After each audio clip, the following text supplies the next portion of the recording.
And we are live. What Uh, it do, yeah, I? welcome to the Hello. finale of Hello. season 1 of A Tale of Twinkle and Awe. This is it's been a long road, but we're here, and nothing bad will happen Of course not. because No. why would it? Why would it? Everything's fine. What? Everything I don't is fine. believe you, but that's okay. We gonna be here. We gonna be here, and we gonna be pretty. It is gonna Something be fun. happened True. to I the saw. pictures. Oh gosh. no! I don't know why that happened. I Oh, just no. turned off studio mode. Is it back? Mm, Hey, there it is. there we go. Hey. I just turned off studio mode and it got Oh. rid of everything except for the borders and stuff, and it made me we're a not little studio worried. ready, apparently. That was Yeah, the no. most wild Denied. thing to see. But literally all I did was turn studio mode back on and then off again, and it worked. So I don't know. What are you doing, OBS? This is on me for updating OBS when it had been working perfectly before this Yeah. point. Yeah. know those Boss, how dare you? feelings. I'm I about know. to stream. Let me update OBS. Nothing can go wrong. This is great. Nothing can go wrong. Mm. So You welcome do a everybody. whole bunch of work. Time to update. Yeah, this is what, episode 14. My lucky number. So hopefully it is my players' lucky numbers as well, because we're in the finale. Sure would like And to roll some 14. stuff's probably gonna happen and dice are probably gonna fly. So And thankfully we have all the friendship points to use for You when have our so dice many. fail. you have That's so true. many. I burned a Um, Palo Santo candle so that this will all go smoothly. There you go. That was my plan. I didn't just light this for the aesthetic. I absolutely did it for a reason. Exactly. Look, doing it for the aesthetic is valid, especially when the aesthetic is what you're going with, you know? Mhm. Yes. So I Fabulous. just want to remind you, you can't start any combat. Not that there's going to be combat. What am I talking about? Off with the power of friendship move, because it has to be either Mhm. after exposing a vulnerability or when the situation is dire. So just keep that in mind. Build up is required. We are currently on an island. I've got a recap to read. We've got all sorts of fun stuff. Morgan, welcome back. I gave you a synopsis of kind of what happened last time. Mm-hmm. So hopefully that'll be enough. It's fine because that's basically what Tori got anyway, because she was asleep on the boat the whole time. Yeah. There you go. See, I'm immersive. I'm immersive playing. Just That's so meta. very immersive. Was not asleep for the big plot stuff, but I gave you the gist of that. So hopefully we are all caught up here. Mhm. All right. So let's go ahead with introductions and then we can kick things off. JV, you want to start us off? Yee. I am JV. I am playing Key, the oh boy, the survivor and the chosen. The chosen. I did it. I did it right this time. Yes. Perfect. All right, Alyzona. Hi, I am Alyzona, they, them. I am playing Syrah, the, oh, I was just thinking, I'll memorize my stuff because JV forgot, so it's a good reminder. Did I do it? No. Was not prepared. The Wanderer and the Guardian. Yep. Yes. Not in that order, but yes, both. Not in that order. wonderful. It's fine. The stuff has gotten out there though. It's okay. All right, Memento. I'm Memento, pronouns they, them. I'm playing Buck Moon, the Bound and the Stranded. And Morgan. I am Morgan. My pronouns are they, them, and she, her. I am playing Tori, Vidi Valiente, Vittoria de la Rosa, Opalina, and one by many names. They are all one person. And yeah, they are all one person. And her playbooks are the Heart and the Hopeful. All right, Thae. Hello, I am Thae, pronouns she, her, and I am playing Amr Ammourazz, who is she, her, and she is the weapon and the spirit. Wonderful. And I am Ryan Boelter. I will be your genre moderator for the evening. We are here with the finale of A Tale of Twinkle and Awe, a blend of superheroes, magical girls, and fantasy genres from the Chimera role-playing game, which incidentally is now available for purchase on itch at play.chimera.games if you are interested. Shall we get into it? Is everybody ready? Wonderful. On the last episode of A Tale of Twinkle and Awe, our heroes traveled the open ocean for a few days in search of the hidden Eye of Solaria while being pursued by the capitalists, unbeknownst to them. Upon reaching their destination, Amara performed a water ritual to open the way into the islands that formed the Eye. They made their way to the center, and upon transforming, all noticed something extra was added to their looks. Was it due to the proximity to Solaria, perhaps? Upon meeting Solaria, our heroes learned of the history of the world and the history of how they were all connected due to one fateful day. Finally, they found out that the energy from the feather around Key's neck was related to the spirit of Lunaria. And that is where we're going to pick up things this episode. Okay, so you are here with Solaria, or at least a representation of Solaria. She appears as effectively a representative of all life on the planet. So every time you look at her, every time the camera sees her, she's got like either a different animal head or different like vegetation, like trees, plants, or whatever growing all over, and like it's not disconcerting at all. It's like this is the way she is, and it's perfectly normal. So she represents all people, all animals, all creatures, all life on Solaria at the same time. And she's got the cool hair that blows in the breeze like she's underwater constantly. So that's very cool. And I think she had glowing eyes, if I remember correctly. Is that right? Like the constant was her eyes and her flowing hair. And everything else kind of wanted to make eye contact with her, but of course, not everybody needs to. I mean, that's fair. There's that. And you might not be able to just because. Yeah. Just for reasons. Yeah, whatever You reason, know. it's valid. I just love picturing like one of the forms is just a sunflower poking up out of this person as the head with like flowing hair behind the sunflower. Oh god, that reminds me of another game I played. Deeply pure, and I appreciate that so much. That's lovely. Yes. Also, before we begin, I'd love to get a description of Tori's new outfit. Yeah, I just read that, and because I just reread everything. So, what does everybody else look like first, so I can like I know which level to go to. I don't remember. Yeah, so I know a little bit. Key, you had combat heels. Like the feathers on your outfit were more like leathery, and your wings were more opaque, but like still translucent. Yeah, they were visible, but they like still didn't necessarily.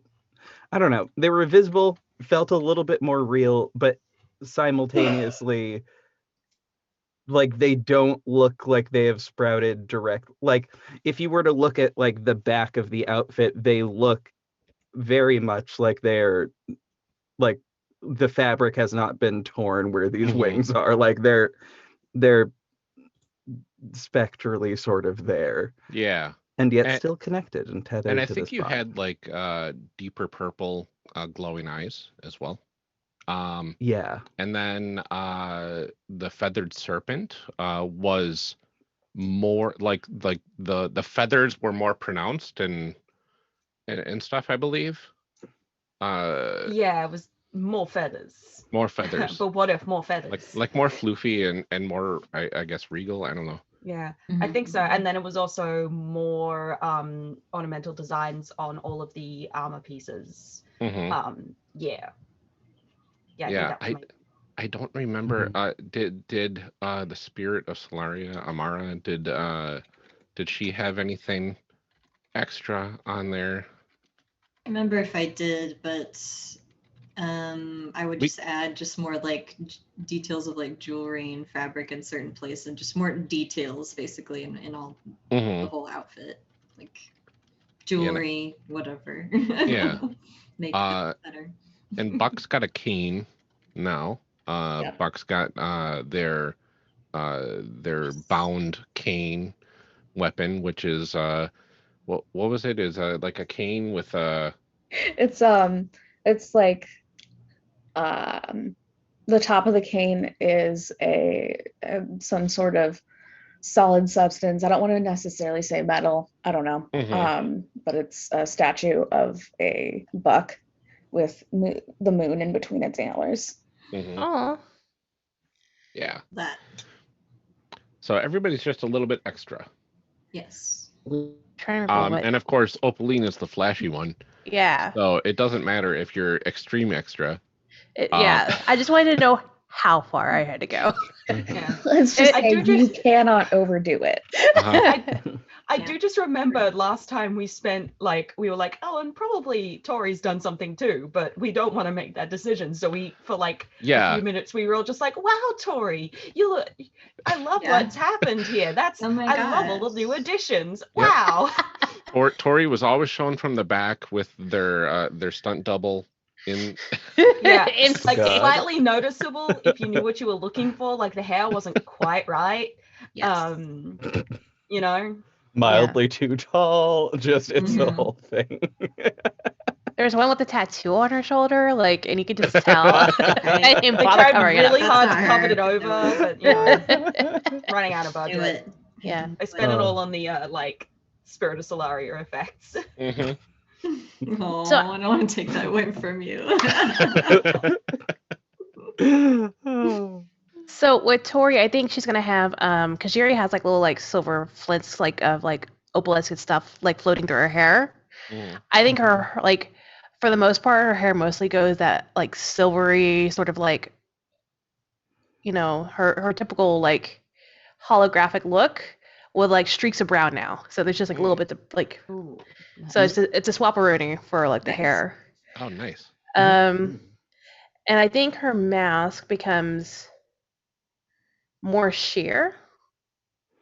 Instead of it being just metal crystals, it's actually probably a mesh, like a glowy mesh. Oh yeah, I forgot about that amazing mask. Yeah. that you Yeah. have. Because she's famous, she doesn't want to get spotted in the public. Yeah. Yeah, absolutely. So now it's more like a shiny mesh. So you still can't see who it is behind it, but it's less bulky. Mm-hmm. And I think just for some Sailor Moon flair, her the back of her skirt has little ribbon-esque tails, Yes. like a sparrow. Yeah. Mhm. Yes. And did her heels get an extra inch? Yes. Oh, Yes. nice. Sure, why not? Yeah, absolutely. That's Love perfect. The legs are longer just on everybody, just Yeah. slightly longer. Everybody's gotten a Legs little bit up. taller in a way that doesn't fully make a lot of sense, but it's fine. It might be an Fine. illusion, but everybody is taller now. Mm-hmm. Who cares? Ribbons Absolutely. everywhere for no reason at all, and I love it. Perfect. That's Yes. fine. Perfect. So Solaria lowers her finger, which was pointing at the feather of ibis around Key's neck, just after her revelation that all of your powers are linked to the spirit of Lunaria. And she paces over to you, Buck. Do you know why Lunaris sent you here, of all places, to fulfill your pact, Buck? No, I've never known why Lunaria chooses to send us where she does. Solaria kind of looks off to the side for a second and says, It's because I requested it. Your energy is. She closes her eyes. It's almost as if I'm standing with Lunaris themselves again. And then a smile from her face kind of fades into a little bit of regret before it becomes a bit more stoic again. Lunaris and I, we used to be bonded with one another. I was her and they were me. We had a choice to make eons ago to save our world. It's hard to explain, but there was a dichotomy that was breaking down, and the one became two, if that makes sense. Solaria, Lunaria, two worlds were born from one. You are all... And then she seems to strain for a moment. Her hand goes to her stomach a bit, and clenches it. You all came from something's wrong. What's And wrong? her image kind of flickers. Oh no. I don't know. I just kind of reach towards her, like not sure what to do, but She turns to look at the hole in the ocean when suddenly, erupting from the center, is a massive stream of nanobots, which splits nanobots! into 4 giant legs after rising 100 feet into the air. This is a massive amount of nanobots. The leg-like appendages, or as you can call them, if this was one creature, comes down onto the islands surrounding the hole, crushing trees within their wake. And at the center, where they are all connected, a submarine rises out of the water as it gets pulled into the air, towering above everybody. And as it pulls out of the water, there's a beam of energy that is like feeding from the blue hole directly into the center of the mass. And you can hear something from a loudspeaker that is coming from the sub. just have to monologue. It's don't they? Team Rocket. Can I just say, before the loudspeaker crackles on, I feel like it's going to be one of those moments we're all looking, and I think like Sarah's going to go, "Son of a," and then the loudspeaker kicks on. Yeah. It's that really This classic way of like screeching they can't actively swear, Yeah. but so they're just going to do this, and then it cuts. It's like, son of a screech. And it As the loudspeaker turns on, Yes. you hear a couple taps on there. Is this thing on? Him, yes. Solaria, we meet at last. And I'm afraid for the last time. You see, your magic is going to power our reign for eons. But unfortunately, this may kill you. So I have a little gathering. I see you have a little gathering here right now. So I don't want anybody to have to experience seeing a god perish, So I'm going to have Technia and Voltrania take your friends away from here so we can finish an honest day's work over here in peace, okay? I knew we should have killed that old man. Just overtly evil and problematic things to say. I knew we should have killed that old man. But I'm ready to attack. I do not kill, but sorry, whoever sometimes. So Mm. I guess just for the sake of shouting something back at them, I think we could decide when we want to leave. We decide when we want to leave this party. Yes. I don't know. I was trying to come up with something sassier than that, or like a second line to that, and I don't think there is one. I think that's just it. We'll decide when this party's over. Yes. Well, we'll have to forcefully escort you out then, and have fun with that. And with that, bouncer. half of the sub, like the front half of the sub, disassembles itself into hundreds of humanoid robots who then start riding down a wave of nanobots along with 2 familiar people. Technia, an individual with slick, spiky hair, a white jumpsuit with chains connected all over. And Voltrania, a large muscular woman with a blue suit and tie. And both are on their way down as these robots are forming multiple suits of power armor, it looks like. God. That all have nanobots swarming between the joints like bees on a hive. Mm. Of course.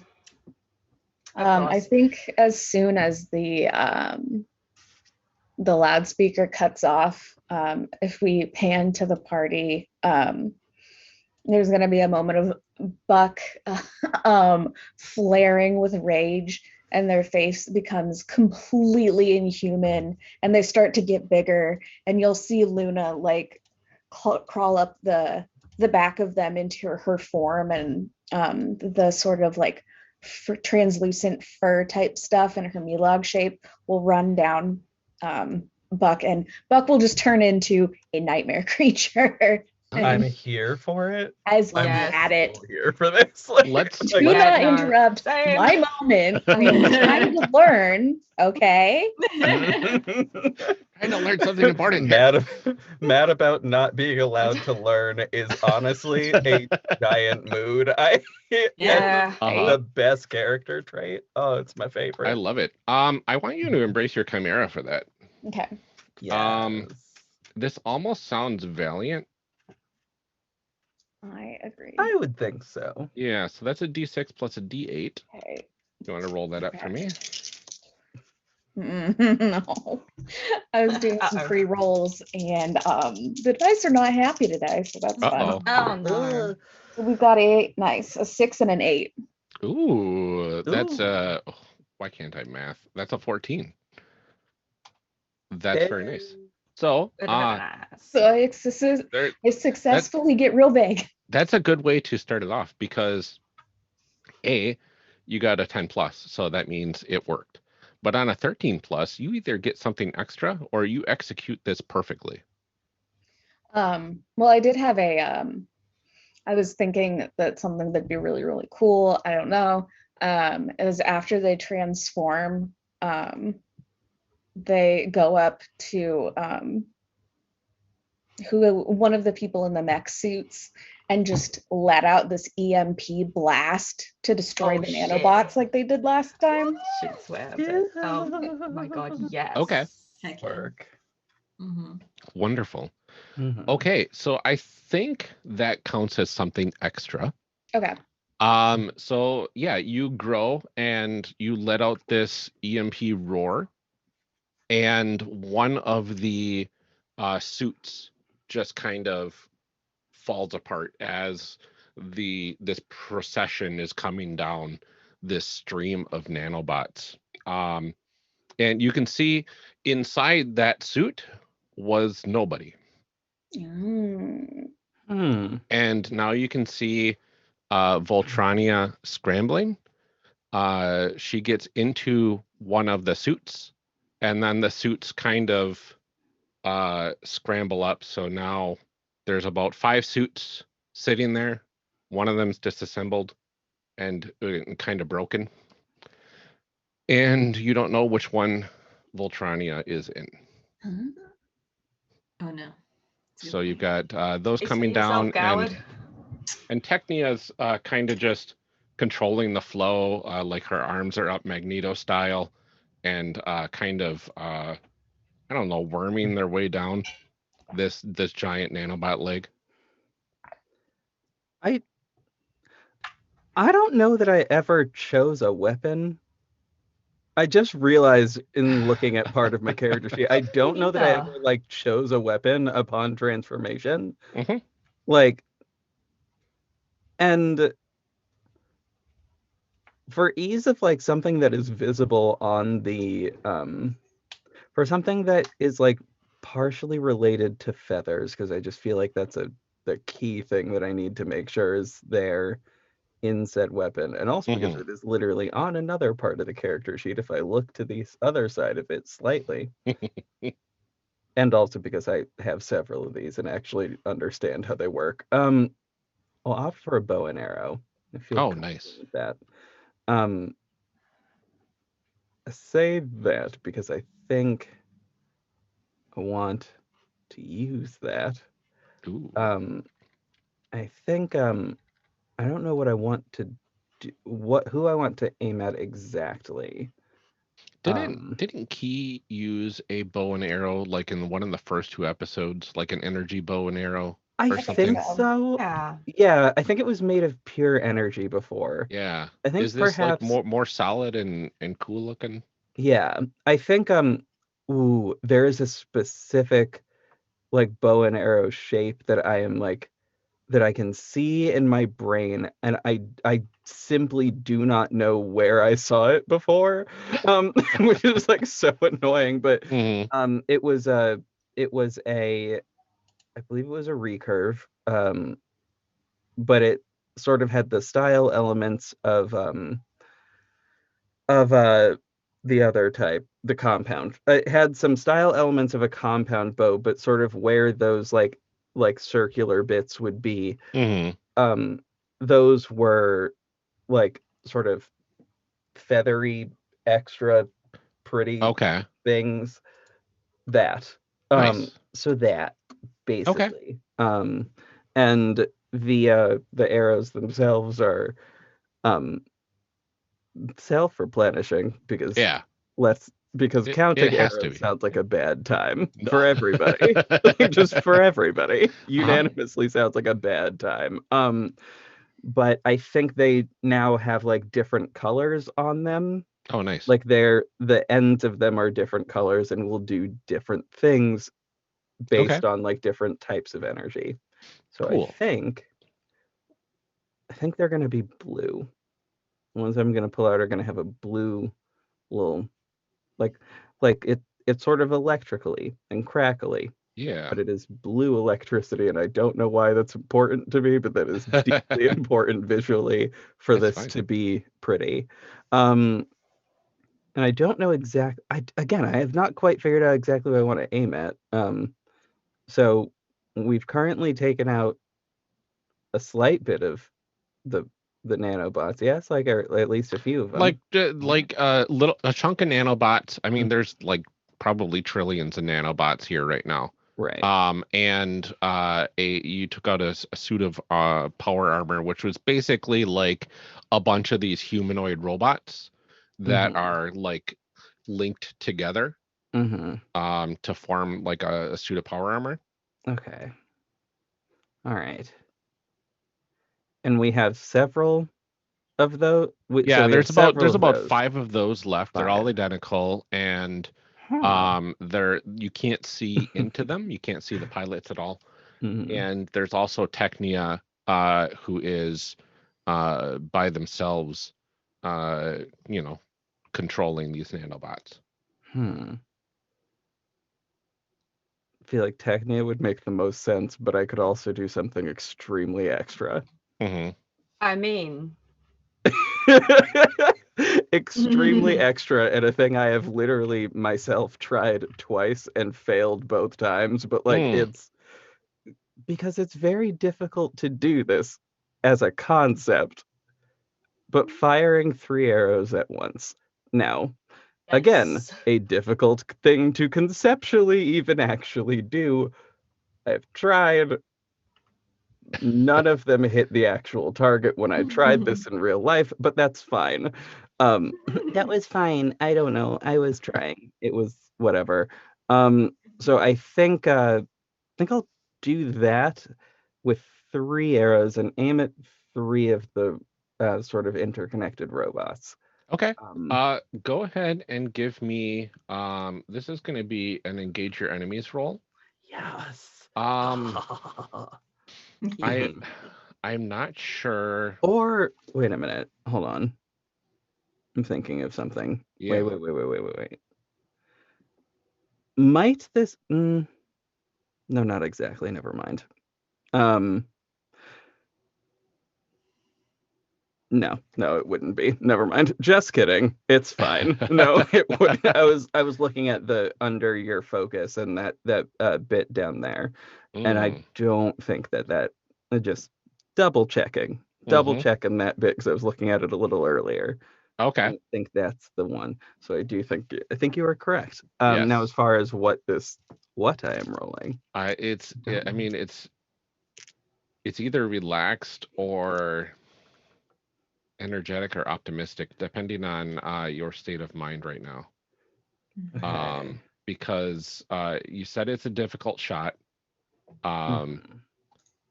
Key may or may not have made this in the past.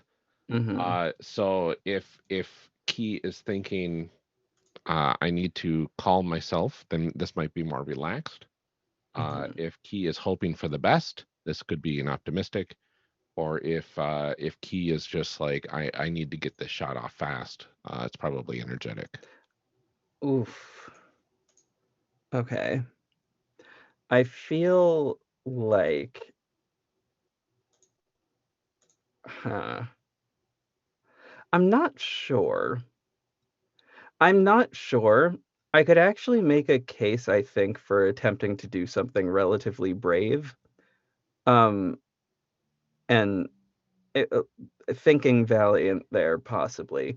Because, like, because they have some, like, they have a distinct thing that they're thinking about protecting.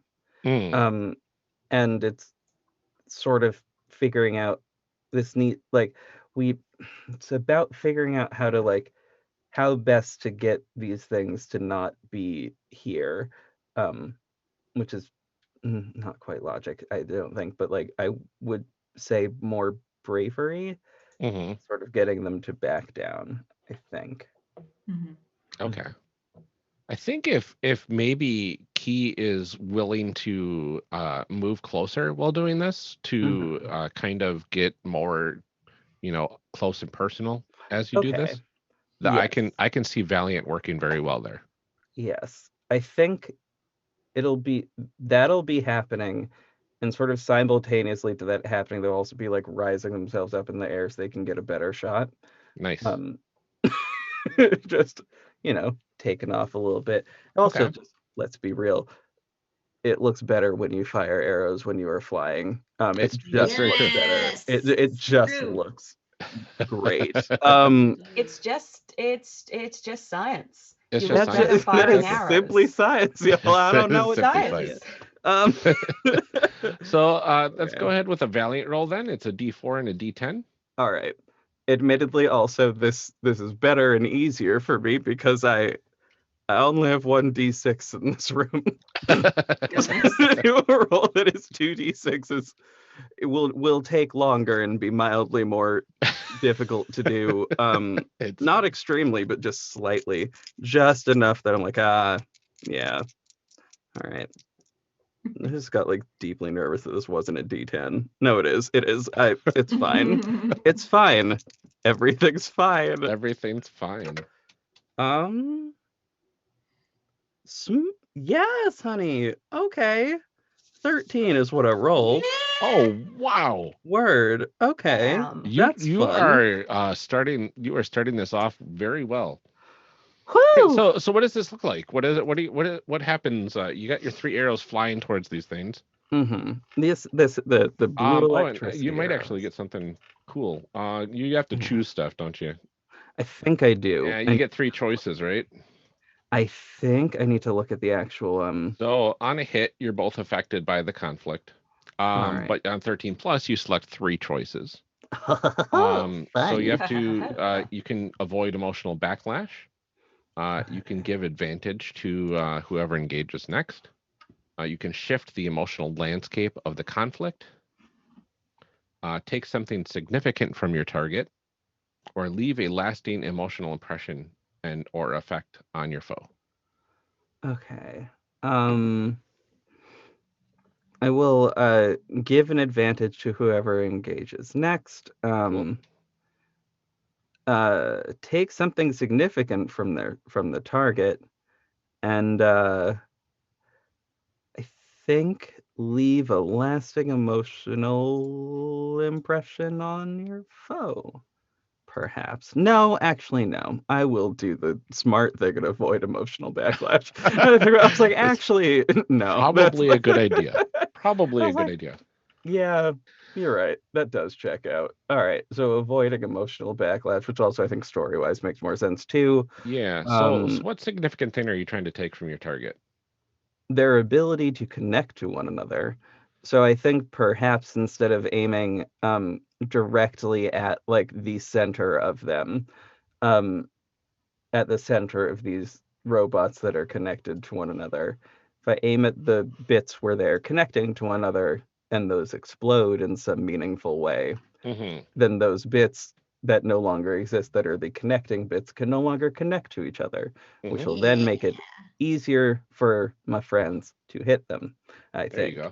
Probably. And also make them mildly less effective, particularly if these happen to be the arm area. I'm also presuming that these are attaching to one another in a humanoid manner. That might be incorrect, but I don't know. Yeah, I mean, they kind of do. They interlock together, like their arms will interlock with other arms and other legs and stuff like that, and like hold on to one another, kind of like that. That's how it's kind of weird looking. So it's like if you look up close at these things, it's just a bunch of like arms and legs and bodies all kind of put together into this power armor shape. So okay.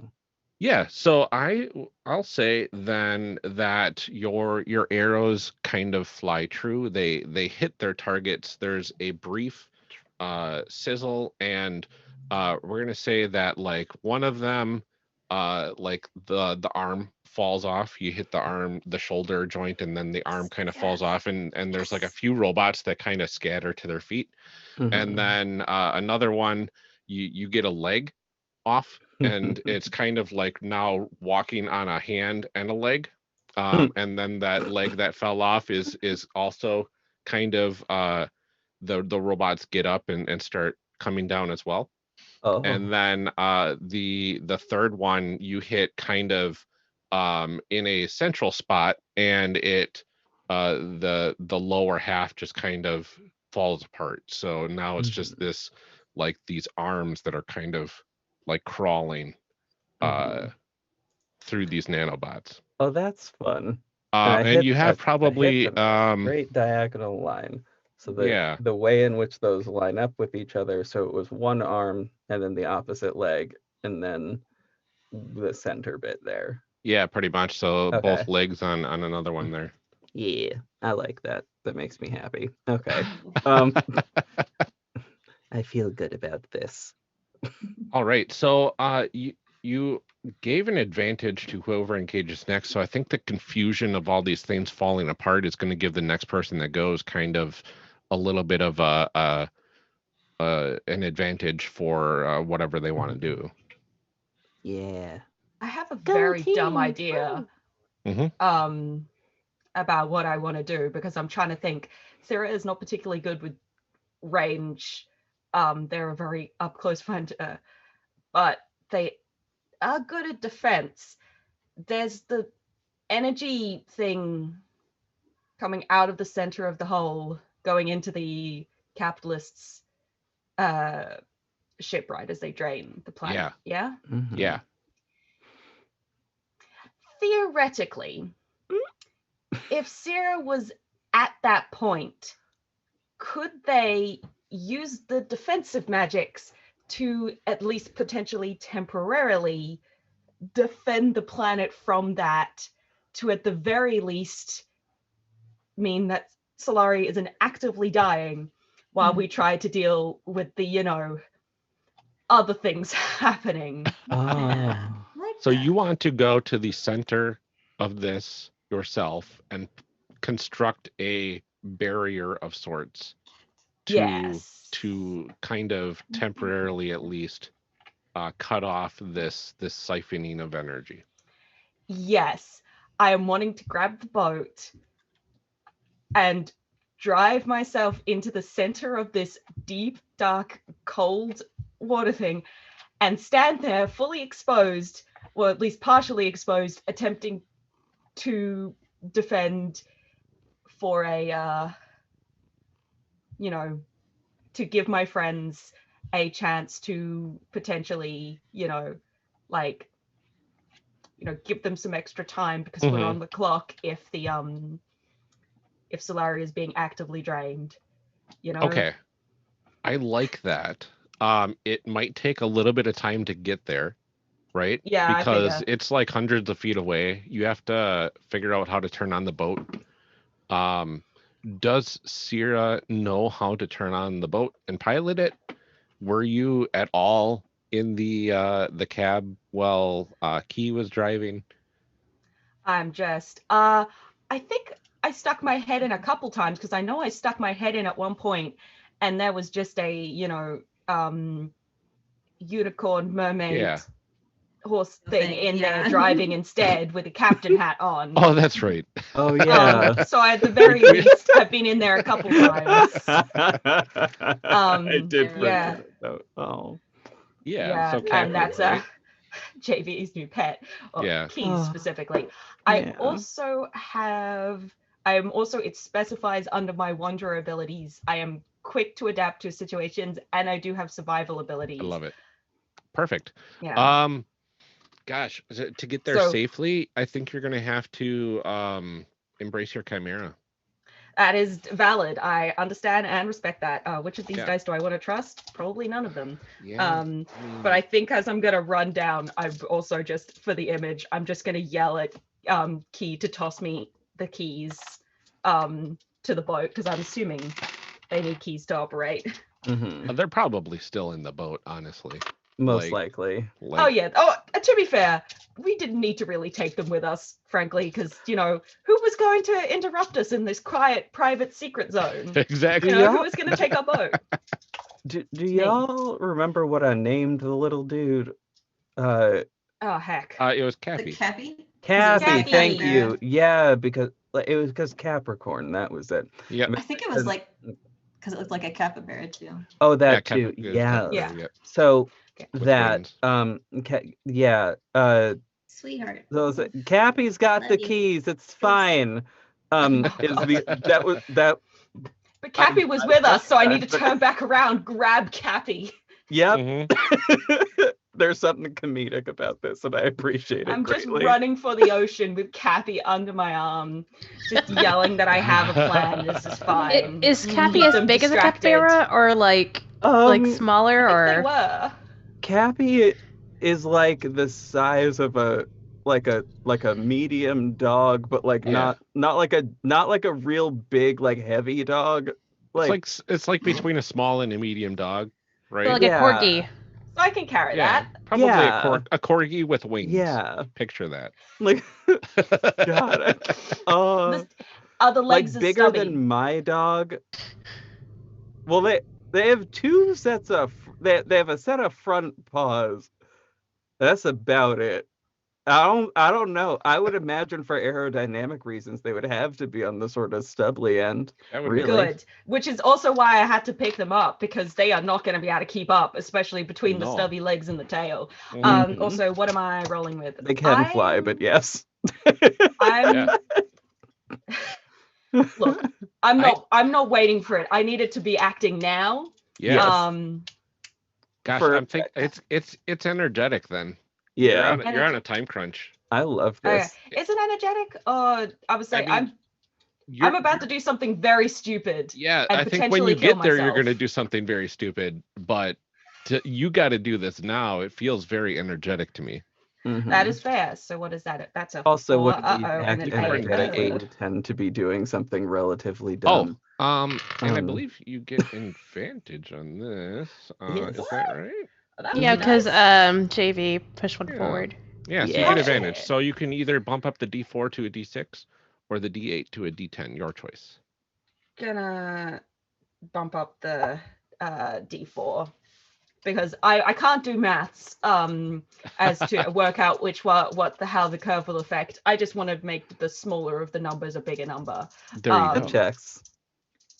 The smaller of the dice, bigger dice, because that's how profit works. Yeah, just make things bigger.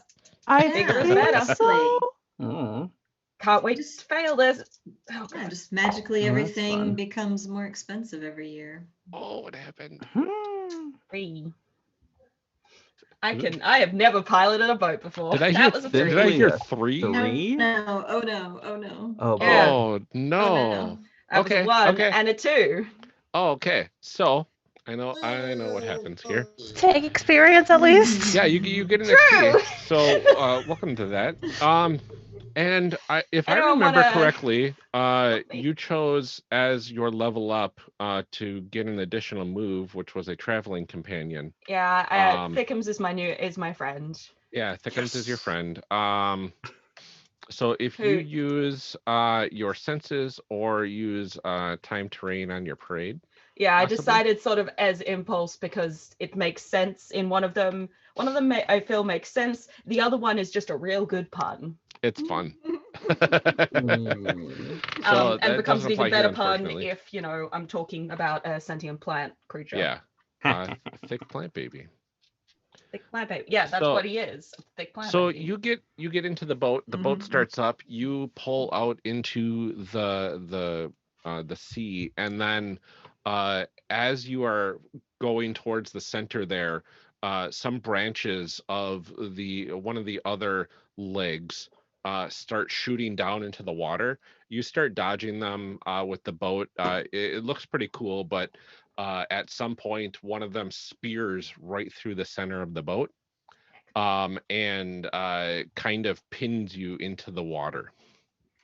So the boat is taken on water now, and you see in the cab where you are a spear of nanobots kind of flowing through. It's like constantly moving, but it looks solid at the same time, and it is like kind of spearing the boat into the water itself. So you're kind of stuck halfway between land and the center of this. Wow, this is the worst possible situation for me. Great. Well, yeah. Keanu's gonna be so We'll work this out pissed. another time. This will be fine. What's that move where heroic sacrifice? Yeah, that's right.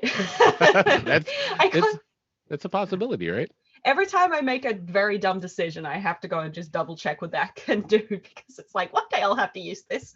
One day I will have to experience the consequences of my actions. It's fine. You're just trying to protect people. All right. So that happens, and as that happens, as you are peeling out to get out to the center there, the entourage hits the ground. There are multiple single robots that are no longer able to combine together. There are 3 power armors that are like missing limbs. 2 power armors that are just fully operational, and Technia kind of like pushing aside the bottom of the leg and creating a clearing of like wall of nanobots behind this group. So like you see the whole group with a shimmering black gray wall behind them. Oh boy. Oh, I don't like that. Oh, I don't like that at all. I don't either. So who hasn't gone yet? It was Me and Key have gone. Oh, and then also Buck. Buck went. okay. Buck did a I think supersonic. it's you. Yeah. Bryce, There is no turn order, so whatever. Well, I just want to make sure everybody gets a narratively makes sense. turn. Yeah. before- Yeah, exactly. That's I fair. do appreciate that. I yes. do.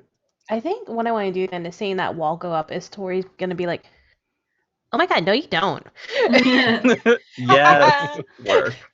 and going to pull out her energy stuff, slap her hands together, pull it out, almost like it looking like that Laffy Taffy sort of looking like holographic sort of look, Oh yeah. and just trying to actually this is what I'm gonna do. Twirls it around in her wrist so it actually extends to be like a whip almost. Ooh yeah. Work. Yeah. And she's going to go after the wall and tear it down. All Or at right. least try to. Okay. This sounds like a perfect embrace your chimera role here. Yeah. Yeah. Wrong page. British Chimera. That's that one. Mm-hmm. And I think there's gonna be I'm gonna say Valiant because she's like, oh no, you don't. Yeah. Mm-hmm. You're kind of making yourself the center of attention, and yeah, Valiant definitely works there. So 2d8 is what you're rolling. I got that. Oh. 8, 9, 10. Ooh, wonderful. So on a hit, the move is successful. Perfect. So no major consequences from that. That's pretty nice. So explain what happens. What happens with this energy whip? And I think as energy what happens, it just cuts through like butter. Yeah. All the nanobots. And I don't know if they're using themselves to stack on top of each other or they're just connecting through like magnetism. But if she cuts through like a certain thing, like maybe like cuts out like around areas, like chunks fall. Mm-hmm. So I don't know if she'll be able to take out the whole thing, but she's just going after it because they don't get the upper hand here.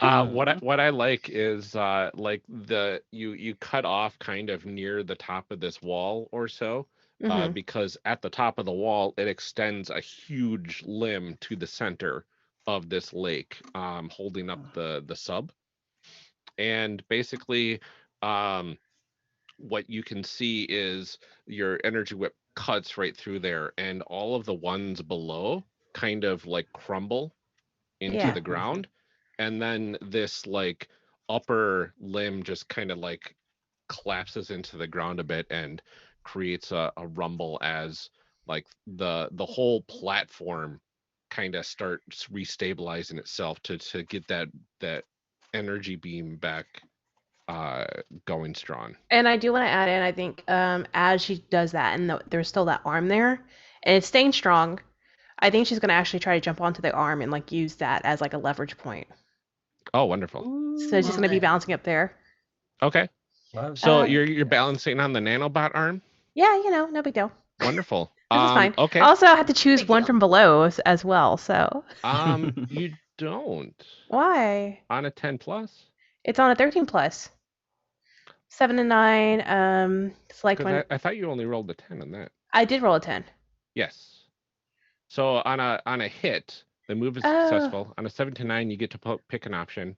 On a 13 plus, you get stuff extra. Okay. So on a 10 plus, you just do it. I just do it. So I'm up there now. Yep. Very weird standing on these nanobots because they're like solid and squishy at the same time, and your feet. I don't like that. And it's like there's bees all over your feet, effectively. This is real bad for the heels. Like it. You know what? If that girl in Jurassic Park can run in heels away in the mud away from dinosaurs, I think Tori can run. Got that. If you have ever run in heels, there is an effective way to run in heels, and it is essentially run on the front bits. Yeah. I know with most heels you're supposed to step using the back heel. Yes, absolutely. We run with the front though, so just like sprint on the toes of those things, and those toes are solid. Yeah, sprint on the toes. Y'all didn't think he was getting running in heels pro tips today, did you? I bet you didn't. But there you go. Personally, you gotta remember this. Personally, my favorite way to run in heels is just not. Yeah. Oh, yeah. Completely. That is a better option. If that is an option, simply don't do it. Yeah. However, if somebody took your purse and you don't have time to take your heels off, you can sprint after them if they have a slight platform on the front of them, and you just sort of use that as a sort of push off with that. Anyway, there's a bit of a platform to push off from. Yeah. Oh boy. So I would like to before we get further into the battle, I would like to take a quick bio break to alleviate some of my players, and we will be shortly. If somebody wants to stick around and talk with the audience or each other, that's fine. I'm going to take a rare bio break myself.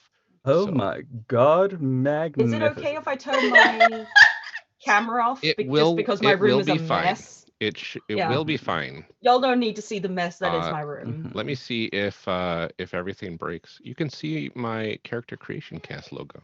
I see. So enjoy. I'll be back. Oh no. Well, I will also be back. We're all switched around. Back in about 5 minutes or so. So thank you, audience, for sticking around. We will be back shortly. Okay. Yeah. I mean, I will functionally stay here. I briefly considered grabbing water, but I don't need water. I'm fine. I have soda. It has water in it. That I have thought about that a lot. Like specifically thought about whether or not like seltzer counts as water. When it is mostly water, it is simply that it has been carbonated, and I just am unsure if like carbonation changes the water significantly. Does that make sense? Like makes sense. Like soda is definitely not. I mean, it's more sugar and carbonation. Shout out to Dandy Andy in the chat. Yes, thank you. I agree. I know a doctor told me one time that like seltzer didn't quite count, and I'm like, but see, if I go a whole day and I have drunk only seltzer like throughout the whole day, I have functionally had a lot of water that day still. I don't feel dehydrated at that point, and I got some nice bubbles in there too. That was lovely. It was a great time. I always think I'm doing a fun thing and having a good old time. Plus, I find carbonation does do what's it called? It gives it a little flavor, and that little bit of flavor is real helpful. Like it just makes the whole experience better, or at least I think it does anyway. Yeah. Wait a miss. We're just talking about water, like different ways to take water, basically. Like I kind of like cold tea because, especially if it's like herbal, like floral tea. Yeah. So yeah, I would imagine tea, like just simply due to tea being what it is, like it's water plus, like rather than like coffee, which is not water plus. Coffee is distinctly not water bean plus. Yeah. Oh God. Oh, bean juice. Oh no. Yeah. I appreciate all of the information in the chat. I know I knew that about caffeine at one point, but I forgot. So I appreciate that. That is lovely. Thank you for that information because woo. But I don't know, at one point in time I like switched to seltzer and have never gone back, and I feel like unless I'm at work and I have no choice, like they installed a soda machine in my building over the pandemic. Oh, you fancy. Yeah, they did that like over the pandemic, which I thought was so weird because they put it near the theater so that they don't have to keep like having people like get like set like organized refreshments or whatever from like the campus people. It just was much easier to be like, here's all of the chips and some soda, go with it. And even then I like have ginger ale, which I believe is like does not have caffeine in it, so, and Sprite too, which similarly is no caffeine. So it's weird. I've actually gotten into sparkling water. I used to dislike sparkling water so much. But I tried, there's a local company called Waterloo, and they have really robust flavors. Yeah, Waterloo's good. Yeah, and now I'm like, okay, cool. And now HEB, which is our local grocery store, I've been trying theirs, and they're actually pretty decent. So like, oh no, do I like sparkling waters now? Was it just LaCroix that was awful? Wait, which one? LaCroix. Oh yeah, no. It tastes like a faint, like tried. It tastes like a whisper of the floor of the word, like it's banana. Yeah. There's some flavors that are like, taste like the thing. They have a limoncello flavor that's like super vanilla-y, and it's really nice. But yeah, that one I think I've had before. I enjoyed that one. That one was fine.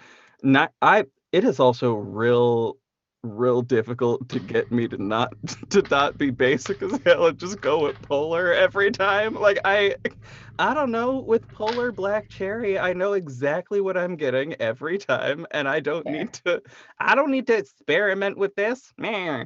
But I do enjoy that a lot. There is also what was the other one?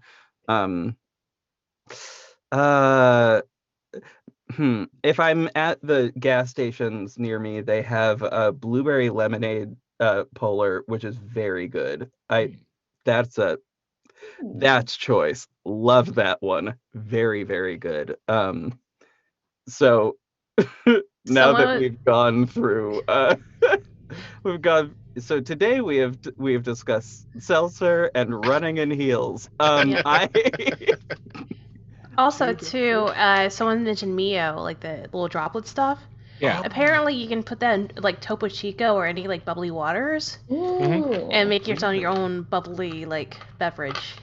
I've never used the. It's like a portable soda stream. I've never used the Mio. My soda stream though, I haven't used it in a few months actually, and I feel kind of bad about it. I couldn't make the flavoring work exactly like I wanted it to, so it was all like tasting very, I don't know. It's a whole thing. Same here. Can we color balance? A lot. Color balance? Can we do it? I'm having camera. Oh. I just give up on color balancing. It's fine. Here's the color I am. Here's the color my camera's making me. Turning violet. Turning violet. Part of the reason I stopped streaming on my own is my camera is just frustrating. Yeah, I understand. I get it. I have heard good things about SodaStream. I've never used it before though. My family has one. It's pretty decent. It does really help. Means you can just get soda water without needing to go and buy it and use packaging. There are also a whole bunch of these weird little add-ins where you basically fizz some water and then you pour in this weird goop stuff, and it will basically turn the water into something. We use it to make tonic water because my parents love gin. I've also seen one which was a Mountain Dew variant. So you could just have on hand Mountain Dew. I did have one of those that was specifically Dr. Pepper, and it was very it was close. They were missing a couple of them spices, and I could tell. But that's because I'm weird and have looked up every single spice that was in Dr. Pepper. Realized it was 11 herbs and spices. Realized it was basically chai plus a couple other things. I don't know. Used to have lithium in it. Yes. Until the 1950s. Well, so you're saying it was a Dr. Thunder then? Or Dr. Fago? There you go. Dr. Thunder. Dr. Good Guy? Is that another one? Oh, jeez. Oh, Lord. Mr. All right. Speaking of good guys. Mr. Pibb couldn't get his doctorate. Mr. Pibb didn't have time for a doctorate. That just wasn't gonna happen. Oh, you almost had it. Maybe you need like a square in the corner or something. Maybe. Come on, buddy. Come on. Come on, you can do it. Hey. It's not gonna stay. It's gonna go right back. I just know it. It's definitely will. Yeah, it's fine. Immediately. It almost looks like you've got getting the type of camera I have. Don't do it. I hate this. Understandable. No, that's fine. Okay, anyway. So Opalina, you are on top of this this goopy solidified mess of a leg. We've got Buck as Starfarer, large and in charge, and we've got Sierra stuck, impaled. Let's say shortly after Opalina makes her graceful landing on top of this, we see in the background the boat get impaled by this this big thorn of a nano stream. Oh. So Well. what's up? Who's doing something next? Otherwise, I'm gonna go. Oh God. I mean, I'd love to go too. Yes. Is there Do it anyone? up. Is there any enemy close enough to take on on mano y mano? They're all like you can get there pretty easily. They're Okay. all there in a group, and they're just about to all unleash.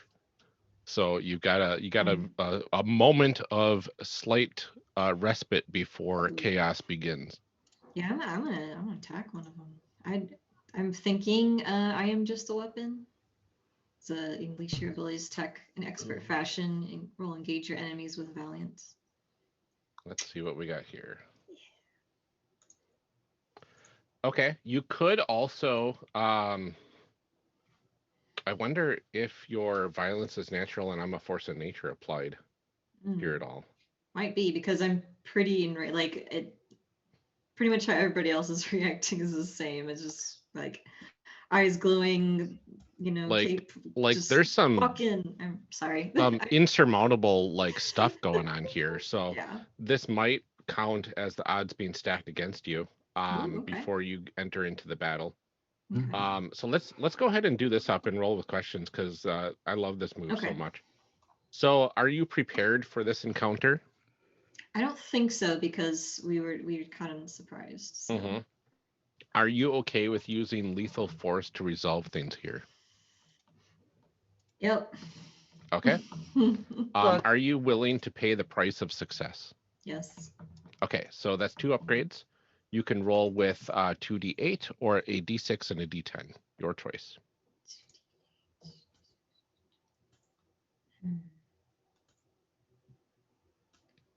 I think I'll try 2d8. Okay. That's 5. Oh.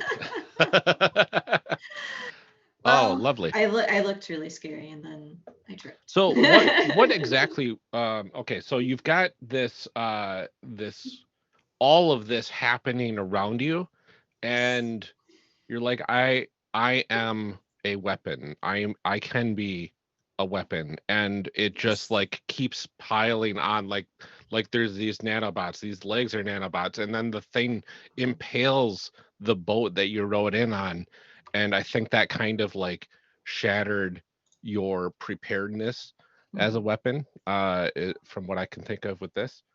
And goodness, something bad's got to happen, but I'm going to put that in my pocket for now. That's fair. So if you want to act now with those feelings in your heart, feel free. Like trying to do the move, but I'm going to fail it, or? Well, I mean, this is now separate from it, right? This was just your prepared move. Like, are you going to be able to do some cool stuff knowing that you're prepared for this battle because you're a weapon, so you're always prepared. That's kind of your mindset, right? But your signature move was a miss. Okay. So that means that you can still do stuff. It's just you're feeling like a little ill prepared here. Okay. My idea was to just basically lash out with because I kind of have like magic essentially, right? Saying that they would be whatever weapon I can think of in the moment to lash out and attack them. And it's kind of like the celestial looking, like see-through weapons, whatever they are, whether it's like a chain whip with a ball and chain at the end of it, and then it turns into a whip and then it comes back as a lance. And oh, I love that. So this is this does sound like you're trying to trigger I am just a weapon. Yeah. Which I love. So when you unleash your abilities to attack in an expert fashion, roll engage your enemies with a valiant. Regardless of the result, you select one additional option from the list. Okay. And that is D8 and D10? I believe your valiant is D8 and D10. That's as high as you can go without advantage.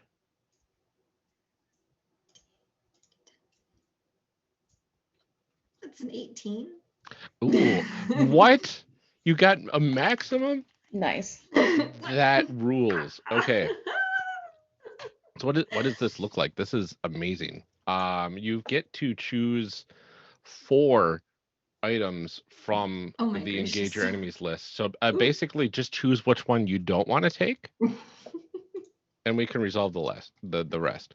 Engage your enemies. 8. I think that's probably the highest roll we've seen so far. I think so. That's amazing. If you could find a way to somehow help me out, that would be real great. Mm-hmm. No, I'm mostly kidding, but I am just getting vaguely stressed about the knowledge of my character is speared in the middle of the ocean. Are you out there with Cappy and Thickums? No, I definitely left Thickums on land. I am not putting Thickums in harm's way. Cappy can swim, Thickums cannot. That's true. Oh, that's right. And you were like afraid of the water too, weren't you? Yeah, because remember, as a cold-blooded creature, if I potentially fall in and I don't get out, I might like start to freeze up. No, you are covered with feathers too now. Not entirely, and I'm also still cold-blooded. Okay. I mean, that's which means I don't have any internal heat source. Oh, yeah. So that's the thing, is that it doesn't matter how many layers, if I don't have something giving me heat, like lizards like lose like proper functionality. They need the heat and the energy to like be energetic. So we'll just lay you on the sand afterwards to dry off and sunbathe. What I'm worried about is if I potentially stop being able to say swim and stay afloat. That's fair. In the giant, very deep hole in the ocean. Yeah. Does anyone have mage hand? Help. Yeah. Help, mage hand, please. I could attack and then make my way to you. I think the only thing I won't take is take something significant from your target and everything else. Okay, cool. So you're avoiding emotional backlash. You're giving an advantage whoever engages next. You are shifting the emotional landscape of the conflict and leave a lasting emotional impression or effect on your foe. Yeah. So how cool does this look? What is this? Like what fun extra stuff is happening here? I was imagining as everyone else is attacking, her eyes also lighting up and like wind around her, like she's in the center of a maelstrom and she's just manifesting these weapons out of like spiritual weapons out of like a shadow or something perhaps. Just kind of just like I said, like it's ball and chain first, then it turns into a whip, then it turns into a lance. Now it's a short sword or a long sword, and just lashing out at whoever is, I guess the group themselves, and just basically just big presence of like, how dare you? Absolutely not. I love that. Yes. So you've got them kind of on the ropes, so to speak. Technia is like pushing up these barriers of nanobots, trying to protect herself, as well as like all these other nanobots are trying to protect the companions, but you keep getting through the defenses.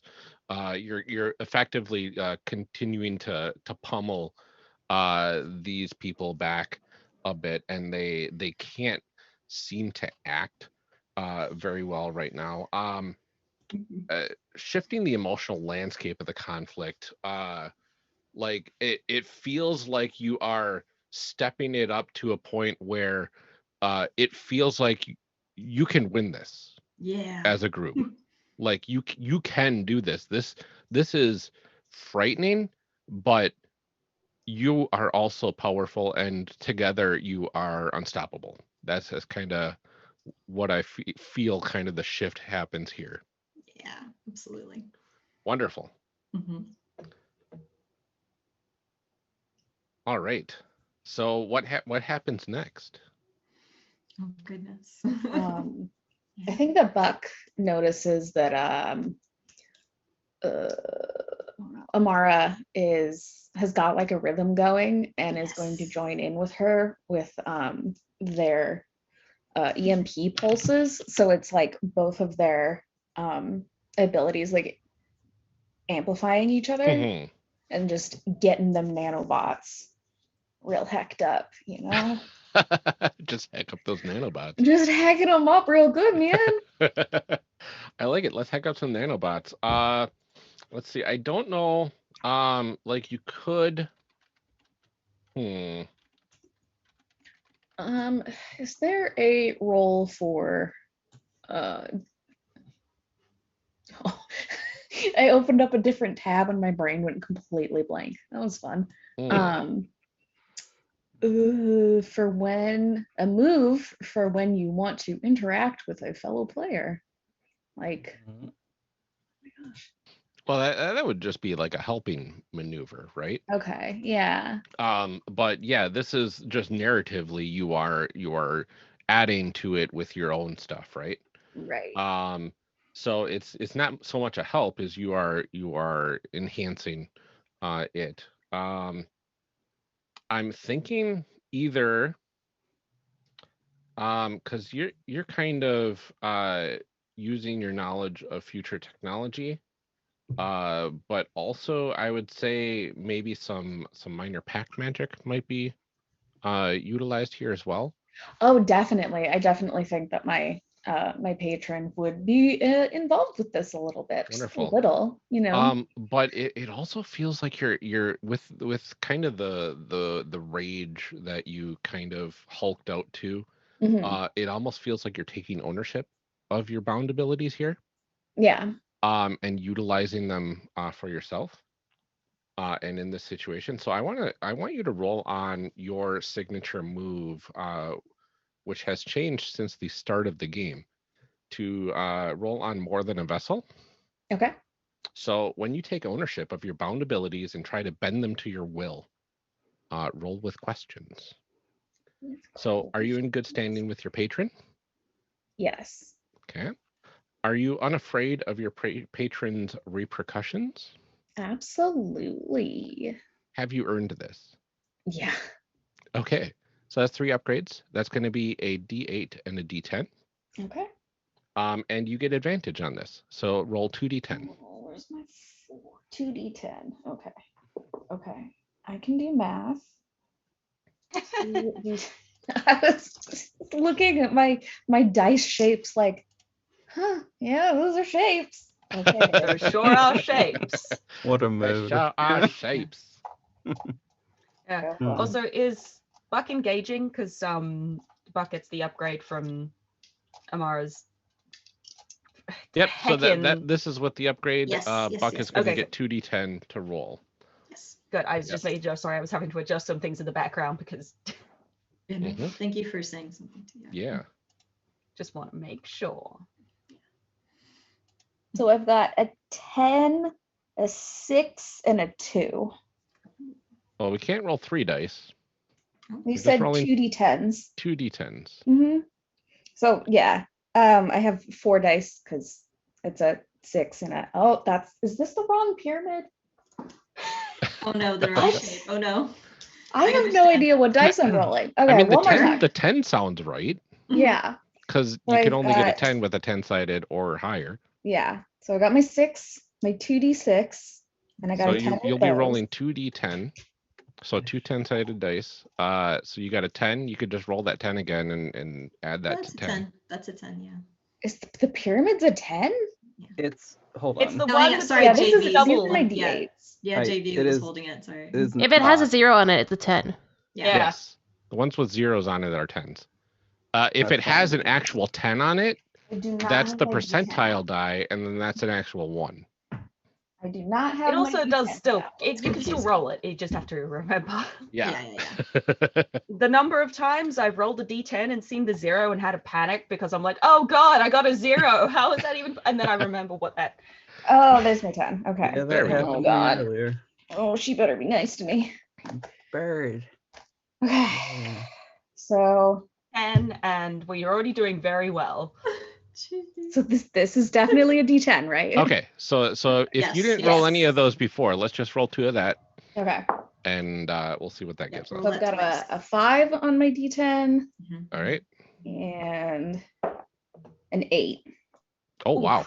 Nice. 13? Yeah, that 13, sounds like a yes. 13. Oh, Nice. lovely. On a hit, you have unlocked a potential inside of you for a short period of time that you are in control of. Nice. On a 10 plus, gain 3 hold. On a 13 plus, also gain 1 hold that anyone on the team can utilize. Nice. And you get to spend this hold in 4 different ways. You can dramatically change the environment in your favor. You can gain a deeper understanding about the current scene. You can ask the GM 1 question and I will answer honestly. You can change a 7 to 12 roll for Embrace Your Chimera to a 13 plus result instead. Or you can assist your allies as if you had spent 3 points from the fellowship pool while you are only spending 1. Ooh. Oh, I say save that one. So you've got... That last one sounds real good because we are sitting at, what, 27 fellowship points or something wild like that? Yeah. It's a little unhinged. It's a little unhinged. Yeah, 27. It's fine. You are all doing amazing, I have to say. I would like whatever helps Sierra out the most because I have concerns about my lizard friend in the water. You could if you want. Please. You could now that they are very distracted, you could use one of these holds to dramatically change the environment in your favor. Okay. And if you can describe to me a way that can help Sierra, I can give it to you.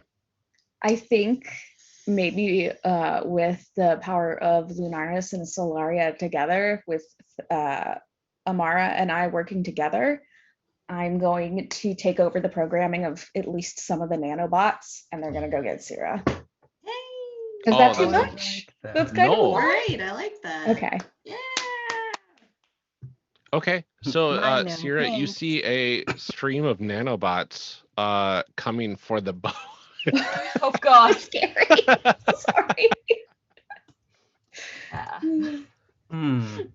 Heck. Well, yeah. The slight problem is I still need to unlaunch this boat from this limb. This spike of nanobots. It's a pretty big spike. It's probably like at the point where you are right now, it's multiple feet across. And it like, you know, tunnels down into a fine point at the end and just gets bigger as it goes up higher. So this thing's pinning the boat in the water right now. But there's a stream of nanobots that comes and kind of, is there like a way you want them to move to signal Sierra that it's okay? May I posit that they have changed color? Oh, definitely. Like their little red eyes are now blue. Classic. Yeah. I don't think you can see the eyes, but let's just imagine. There's just little nano eyes. Like they start to. Oh, but what if instead of just like the eyes change color, the whole body changes color, and it's like Buck's weird reflective material kind of color. Yeah. I will So hang. it's signature Buck nanobots, signature Buck colored nanobots. You know what I thought of? Sorry.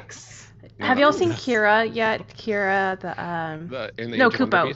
Kupo. Yeah, Kupo. Yes. The dubbies or the dubbies. That's what I'm just thinking of, like the just changing multicolor sort of like thing. Yes. Yes. The most ridiculous things I've ever seen, and I love them so much. So good. Never seen this, but I now want to. It is very gay and very good. You would like it. So good. Oh, yeah. So good. But also, they're not nanobots; they're nanobucks now. They're nanobots. Hey. Nanobots. I have decided, I guess, that I'm going to be the pun and terrible dad joke. It's fine. Person of this We evening. need a pun engine in the podcast. Yeah. Pretty I much will always, not and I love it. abandon the stream. I mean, I wouldn't blame you if you did. Okay, so yeah, you've got that. You are in the cab with Cappy. This spike is going through Keanu's boat, which I don't know how we're gonna explain this to Keanu Reeves. That his boat got impaled by some nanobots, but it happens. And these stream of I'm assuming is it iridescent, like colored nanobots, like signature buck colored nanobots, kind of break off from part of the structure and make their way over, and it looks like it could take you away from here. Okay, well, still need to get into the center. Is there enough to form like a platform? Enough for me to say so. Stand on? Yeah, well, I'm gonna ask the these friendly nanobots, I guess, kind of after sort of awkward thing of just, and then sort of, I think Sarah's gonna kind of awkwardly address them and just be like, I need to get over sort of there and point. It's like, can you form like a platform, maybe? Yes. Is Sierra too far away for the rest of us to hear? I'm going to say that you can hear Sierra through the nanobots, Buck. Oh, okay. Yeah, so. Okay, good. Just awkwardly talking to these nanobots. I'll do that. Yeah. Yeah. So I kind of, I don't know, I guess form a little surfboard platform and like just abandon ship. There you go. With it sort of now one of the legs stuck inside the ship. Mm-hmm. It was all a cunning ruse. You fell for my trap. Definitely, that's what I'm going to call it, and not an accident. Yep. Yeah, and then sort of still holding Cappy, who I will probably just put down into the water at some point. But yeah, just hop onto the get the nanobots to form a little. Wonderful. Yeah. Is it like you've got like discs on your feet, or is this like an actual platform that's flying through the air? Wait. Oh, what It's a surfboard. Okay, I will say yes. Fabulous. There is no surf, but hell yeah. We're just gonna David Hasselhoff it. Oh yeah. For those that is it, I think it's SpongeBob. Yes! The movie. Oh my god. I have one more suggestion. Yes, please, JB. We can make Cappy useful. Oh heck. There is no surf. Cappy can just pull you back to shore. This is with a little rope. If I know that there's. You are currently surfing toward a giant column of energy. I will. It'll be fine. It's fine. Mm-hmm. Yeah, okay. I'm gonna surf straight towards that. Mm-hmm. All right. Who's up? We've got a lot going on right now. I think I just went so. Yeah. Yeah. Oh boy.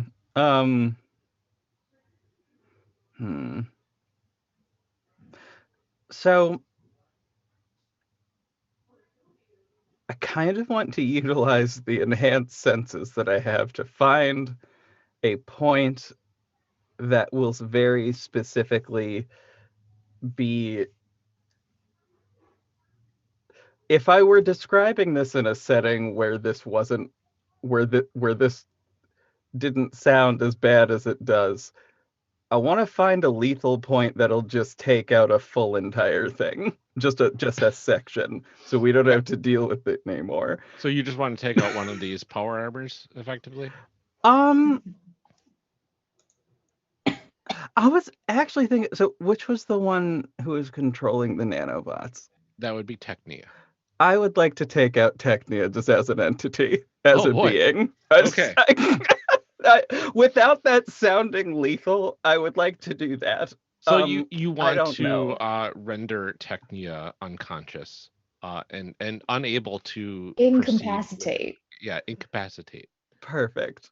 Okay. Incapacitate is very general, and I appreciate that. And it's a lot better than This arrow is going right into a vital part.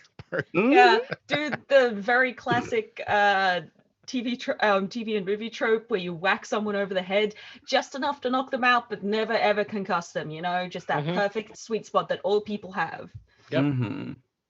All right. So how are you doing this? So I want to use my bird eyes. Yeah.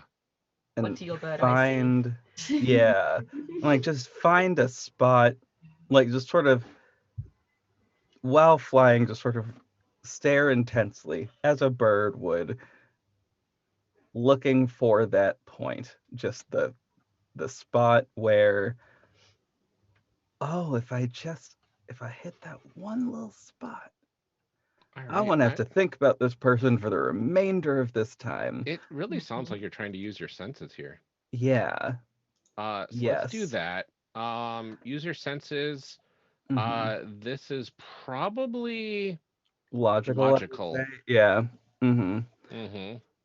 So if I am rolling logical, I have that D10. Fabulous. I have, yes, they're two separate dice. This makes me happy. I say this mainly again because I only have a set number here. Yeah, you only have one attitude that has 2d6 in it, so you're fine. Well, that's a 6. Does anybody want to help me out here? Oh yeah. I feel like I'm a little too far away. Muted, Apologies. Oh, yeah, sorry. Yeah, Sierra's a little far away. Okay. If anybody wants to help, I can. So what exactly you're trying to suss something out, or like what are you doing? Yeah, I'm trying to spot the like a vulnerability, or like a thing you can take advantage of to incapacitate Technia. Yeah, I think I will. Is the arm connected to Technia by chance, or is it just shooting out of the middle of the ocean? It's like just shooting out in the middle of the ocean. It's coming from the central submarine structure of sorts. Okay. And these are giant, like redwood tree-sized trunk legs that are just shooting onto each side of the shore. There's 4 legs effectively. And I'm on one of them. Okay. Yeah, you're on one of them. I think Tori's gonna run and try to distract Technia. So run a bit closer, like down the leg, and hopefully with that get her to turn around, and like so it you get a full view. Okay. Okay. Yeah. So we can utilize 1 point from the fellowship pool for that, taking us down to a dangerously close to running out 26. Oh no. Oh God. Wait, is it really 26? Because it says 17, so I don't. Or y'all just being facetious? No, you've got 26 points left in the pool. It says 17 for me on here. Are you on the wrong version? Am I on the wrong version? I'll share with you. Hold on. Let me share with you the actual the current link. Let's see. I'm just gonna copy that. I'm glad it doesn't. Because I saw other people on the same one, so I'm not the only one that's on that one. Yeah. So here it comes in the Discord. Okay. Here is the link to the current spreadsheet. All right. 0.7.5. Oh no. I've run out of worms. Oh no. I can no longer pretend to be a bird. Pretend to be a bird. Oh, yeah, we do have 26. Oh, dang. The greatest tragedy. Just kidding. Well, I'm glad we figured that out. Hey! I don't know if there's anything that changed on your character sheet from the last version, but so far so good. Yeah, I think Excellent. You're fine. Okay, yeah, so you help. You add a point to the pool. Do you want to just bump that up +1 to a 7? That'll do. Okay. I mean, I don't know how to role play it, but as the weapon, I have ways of observing the battlefield and oh, so. If you want to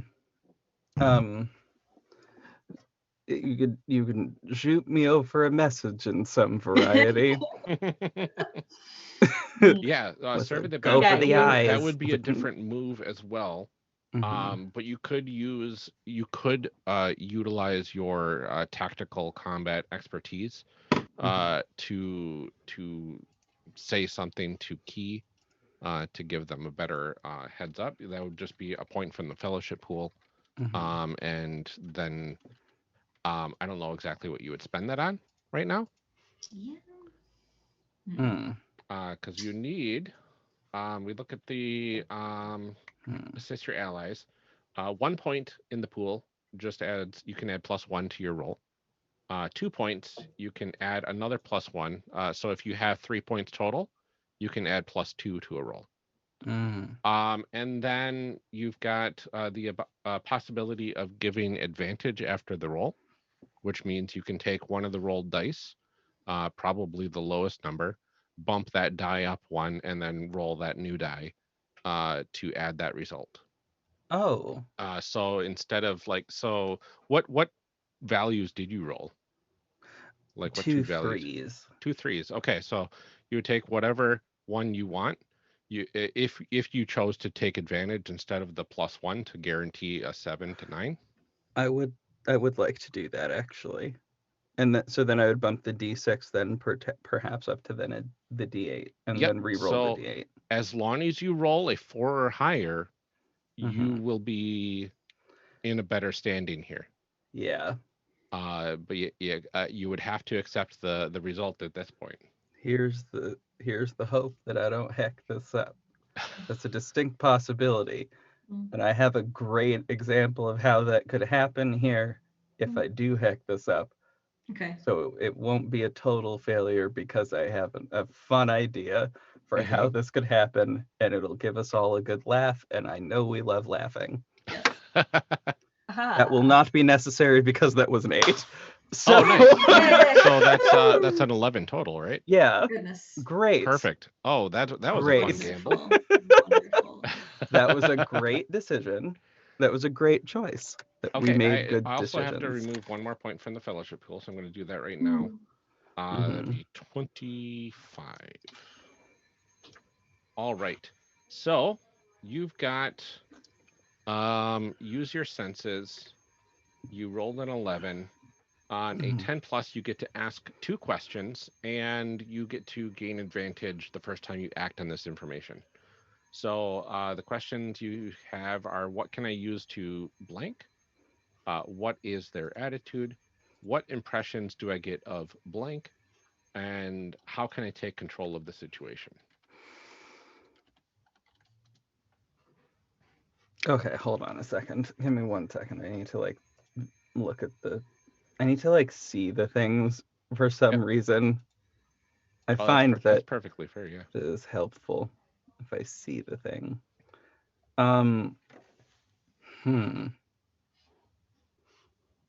What can I use to incapacitate this person? Let's see. You could use energy to tase them. Yeah. You could use energy probably to feedback on the connection to the nanobots to kind of overload them. Okay. Yeah. And I get 1 more, right? Okay. And that other one is, how can I take control of the situation? The people that you are fighting are mostly a distraction. If you take the battle to the main threat, that would probably take control of the situation. Wait. Okay. I still fell for it. All right. And I have a hard move in my pocket. So oh boy. I'm going to pull that. And basically what you see at the center, it was just half a sub kind of floating there, kind of swirling around a little haphazardly a bit. Up in the air. It's about 200 feet in the air, and this energy beam is shooting up into it, this pillar of energy. is siphoning into this. The other half of the sub disassembles into multiple of those connecting robots that Voltrania is so fond of. And they start creating kind of this, those almost spherical structures that are like just hexes and like lines of hexes and lines of pentagons kind of stuck together. It makes a structure like that around the center here. And in the center of it, you can see something that looks a lot like, but not exactly like, the battery that held the giant energy being that Buck had created, I believe. And it's just kind of a bigger version of that. So it's one of those power cells from Lunaria, effectively. Really big. Really elaborate looking. And it is now surrounded by this cage of interconnected humanoid robots. Are they trying to turn the spirit of this planet into a goddamn battery? I don't know what you're talking about. What? Well, I'm really glad to be heading to try and stop this. You guys, I think we need to take that out. This is funny because I believe as we see this, it is objectively obvious what needs to happen. So this is a statement of the obvious, therefore making it a very funny moment. Anyway. Yes. Comic relief. This is also increasingly less funny as I explain how comic relief works. Anyway, that's fine. Well, don't worry, because there's that loop where it's like the more you explain, it stops being funny, and then it loops back out because at some point you over-explain it. Exactly. And it starts being funny again. The fact that you're explaining it is fun. Exactly. That's how comedy works. So I think we need to take that out right there. That thing. Because that looks not good. That looks like that's not helping this whole situation. Just the whole thing. You're probably right. I mean, so that's harshing the whole vibe of the situation, eh? Yeah, like the vibes are just off now, and I just like literally a vibe check. It did not We were pass. fine until that thing just did its weird transformation thing. Okay, first off, who allowed that to happen? Because that was so now part of the plan. I don't like this. How dare it? We'll have to fire your manager. This is your manager's fault. I've decided. Sierra, you get to the beam. Yeah. You are at the beam. It is. You know that. Have you seen Star Wars Episode 7? When they shot the giant beam of kill everything out of the planet, it looks like that. That you are looking at right now. It's just this because you're so close to it. It's like this beam of magical death kind of going up into the into this battery above you. Yeah. What are you doing? Well, I'm committed. I'm not pulling out now. Not slowing down, continuing to serve, sort of try to prepare and try to not be deeply terrified. And just as I sort of try to get to the point and try to, before I eviscerate myself, I guess, try to throw up a protective barrier of defensive energy around myself in a kind of a bubble to try and stop in the middle of that and just be like a stopper, just try to interrupt it and try to I'm doing something real dumb. This is I don't know if I can. Can I? You are able to say you absolutely can. I'm just seeing if a special move might apply here. I've been hunting for a while. I don't know if I can. I don't know if there's anything. I don't think there's anything that really applies right now aside from embrace your chimera at this point. Yeah, aside from roll embrace your chimera with Valiant. Yeah. Do well. So, yeah, I don't think there's you're probably gonna die, so let's see what happens. This is yeah, oh yeah. I mean, okay, yeah, you can roll 10 and a 6. God, actually, I want to say that this is a superheroic sacrifice here. I mean, this is that level of like epic moment, right? I mean, yeah, when I stand up for something I believe in by taking action that should lead to your certain demise. Yeah. Describe how you step forward and leave your mark on the conflict. Then pick one from the list below and we can cross it out. Oh God. So you get to choose any of these. This is your choice. You don't have to go for you die permanently right away. Yeah. I'm just saying. What a traumatic end to this season. Just instant. Yeah. Just cross it out. No. Oh God, I'm just trying to think. Do you want me to give you any suggestions? Because there's a couple here that might just add a bit of spice to a bit of spice. Bit of spice, yeah. Give me your spicy takes. An outside force intervenes. I could imagine Solaria, like through the pain of being siphoned, intervening to assist. Can I also offer something? Yeah. I have a signature move that I have not used yet this season. Oh. That says when someone you care about is in danger and you resolve it yourself to assist them at cost during any scene. Assist them at any cost during the scene. Oh, okay. Heck yeah. Let's do that too. Yeah. So hold on that for now. Okay. Let me know when you need me. Hold on Sierra's selection for now, is what I'm saying. Let's do the signature move. Because this is cool.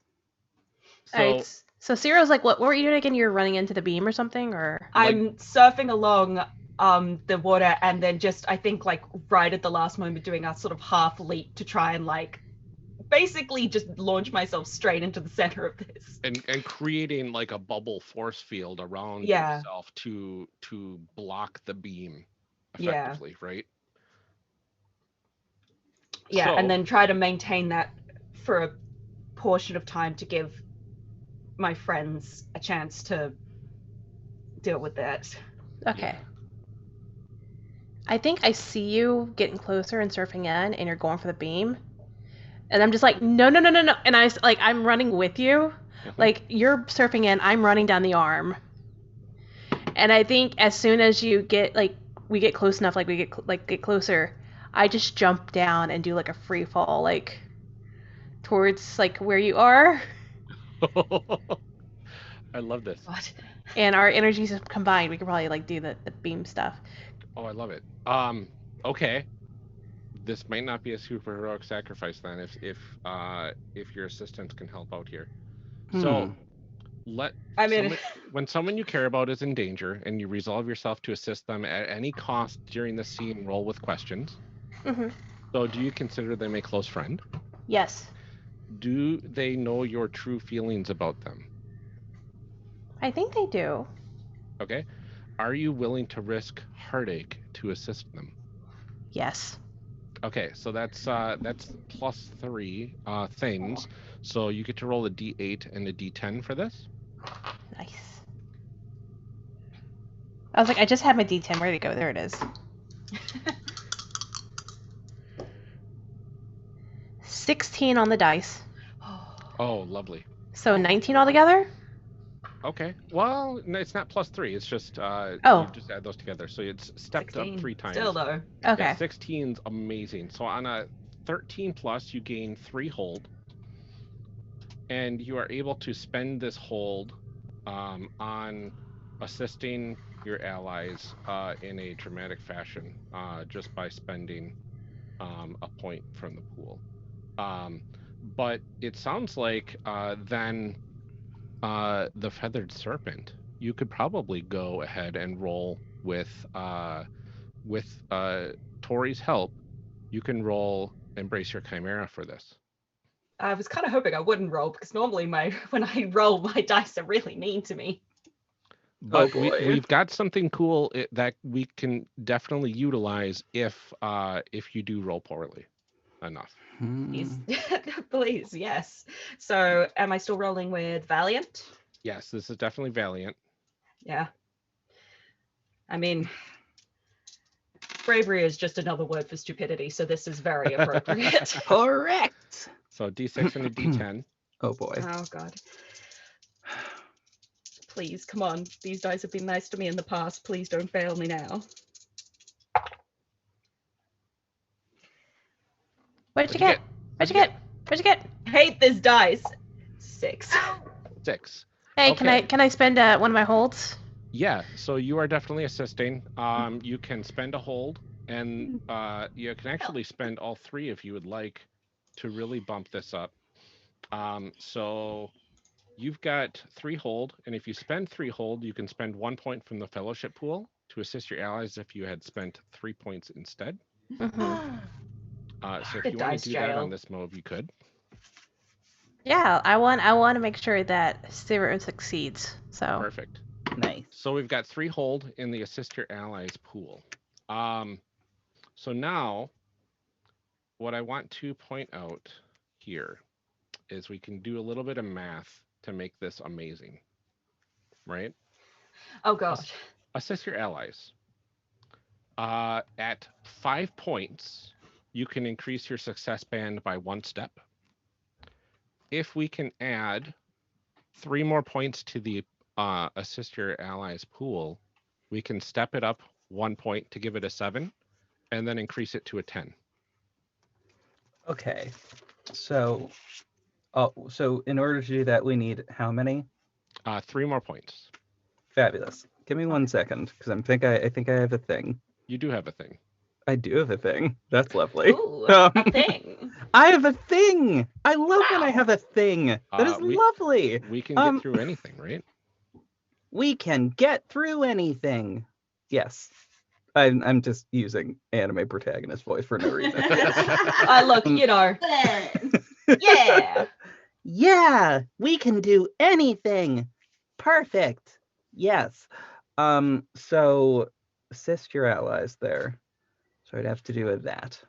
I don't know how I want to do this at this moment. Energy manipulation powers. Yes. That would very much be useful, worthwhile to use here. Yeah. Okay. I will do that. I am mildly unsure what that is going to look like, short of a fun thing that I have used in the past, which is simply, it's energy manipulation. I'm just going to manipulate the energy. Yeah. Yes. So it's very non-specific, but I mean, the energy will move in a way that I choose to have it move, which is not what it's doing now, is all. That's it. So that's 1 point from the pool. And let's see here. You could brace yourself as if you rolled a 10 plus to boost that to a 3, unless if Buck or Mara can assist as well. I know Buck and Amara are currently whirlwinding and EMPing strategically against the group that's in front of you all. I am fine to brace myself. This causes me no deep distress to do so. Okay. I'm fine with doing so if that's good. If that works for y'all. I will also say potentially what the solution on this part could be is that, could be that Buck or Amara is using like a somewhat distractive, is somewhat distracting, so that there is no so they are kind of caught off guard by me doing this, because I feel like a very angry a strange non-humans EMPing and a woman in a ballroom gown. Yeah, thing is, absolutely. I don't know. I feel like it's going to be hard to look away from that. Yeah, that checks out. Okay. This So checks out. Just an option. Yeah, if Amara or Buck, you're both in a fantastic position to assist in whatever way to distract them. Oh, for sure. Who is Technia still doing the controlling the nanobots as much as possible or whatever? Yeah. Oh yeah. Okay. So I'm finally gonna like round on her and like it's time. Wonderful. We're going toe to toe. Yeah, let's do Nice. this. I love it. So it. you are distracting her. Are you using your cane just like as a weapon at this point, or just kind of off to the side right now? Oh, you know what it is? It's I think I either have it like embedded in my head so that it's like shooting rays out too. Just nice. Completely ridiculous. Yeah. I don't think I have like people arms right now. Okay. Here for it. Yep. Here for it. Like That's very amazing think work. like vaguely the shape of like Godzilla. Like my arms are a little shorter. I've got claws. Yeah, definitely not humanoid. So you distract Technia enough that they are not able to utilize nanobots to stop you from going inside this pillar of light. And that's a 10 plus. Yeah. You just embrace your Chimera to do this thing at a 10 plus, which is a full success. Nice. You do it. And then only took three points from the pool, which is amazing. So what does this look like as you and Tori dive into this beam? Oh God. God, now I have to make decisions and stuff. I think, so as surfing along the water, as it sort of drew close, sort of like knelt down slightly, sort of took a moment, breathed in, like preparing myself to potentially just freaking beef it. And then just sort of like getting up, and then right as it's getting to the point, jump from the nanobot sort of like pad sort of upwards to get something. I'm just trying to think of how the mechanics of Tori leaping. I'm actually I got an idea for that. Yeah. So I think when she dove down, she dove, and then because she has energy manipulation and uncanny movement, she just starts running along the beam. Yes, work. Yes. Right down. Oh. I'm feeling And it. as you're jumping in, I think she grabs you by the arms and like helps you leech on and like throws you, like trapeze throws you in. Yeah. And I think so and then goes with you. And sort of grab, spin, dives turn. After. And I think there's like a half second where we both disappear into the beam because, you got to have that dramatic sort of shot of like, did they survive or did they just get instantaneously disintegrated? Oh, no. And then I think just this bubble of golden energy just like expands outward. And at the center of it is Sierra and Tori. And I think Sierra is just like all feathers glowing, just like straining with every single straining with everything they've got to maintain it. Sort of like like clasped onto Tori's arms.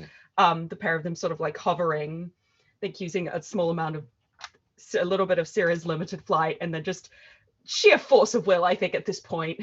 Also energy manipulation, maybe some of the energy Tori's using them to help them float as well. Yeah. Also, your gold is mixed with my opalescent sheen. So it's just like glimmering. Yeah. Oh, that's And perfect. y'all about to get some purple in there. Hey. Hey. That's right. Because I feel like this is actually gearing up towards a neat little moment. Or at least it seems like it might be. And I kind of like this fun little idea. I do not know how this exactly will work. However, it does feel a little bit like we should all be over there. Like all of us should be over there. Yeah, that does kind of make sense. Yeah. Spoiler, I'm working on it. Mhm. I will Yes. actively like I will actively just pick up Amara and bring Amara over there. I feel like I could probably just do that. Mhm. We have Love a it. thing. We should go over there. Just like one last hit, just throw my arm up so you grab me and like. Oh yeah. Just like fly back and With yeah, I it. love that. Oh, this is I would be making me very doing, happy. I love it. I love it. All right. You create this golden bubble. The energy like cuts off from flowing up into this giant battery and it like kind of encompasses this bubble and kind of stays attached to the bubble. It's like this this golden energy coming from this blue hole in the ocean. You know what that reminds me of? Like those marbles that are on fountains. Yeah. Just sort of like rolls them. Yeah, Mhm. absolutely. And you're not sure if it's actually the ball is rolling or if it's just the opalescent Water, sheen causing the yes. sort of like Mhm. spinny Mhm. effect. I We're love not it. moving. Absolutely. Kind of imagining actually it's also looking a bit like the scene in Incredibles Mhm. with like Violet in the like defense bubble. Yeah. Mhm. Just like hovering there. My absolute favorite. Yes. So you are Yes, all indeed. I you know. all see this happening, and you can definitely tell that you have exposed a weakness in this. You definitely exposed a vulnerability to the center thing here. So I'm just saying, if you wanted to end this now, you definitely could. This is what I was suggesting and why Power I of was friendship? flying us over. Power of Yeah. friendship. Yeah. I think this is a Yes, pretty yes, big power yes. of friendship moment. Yes.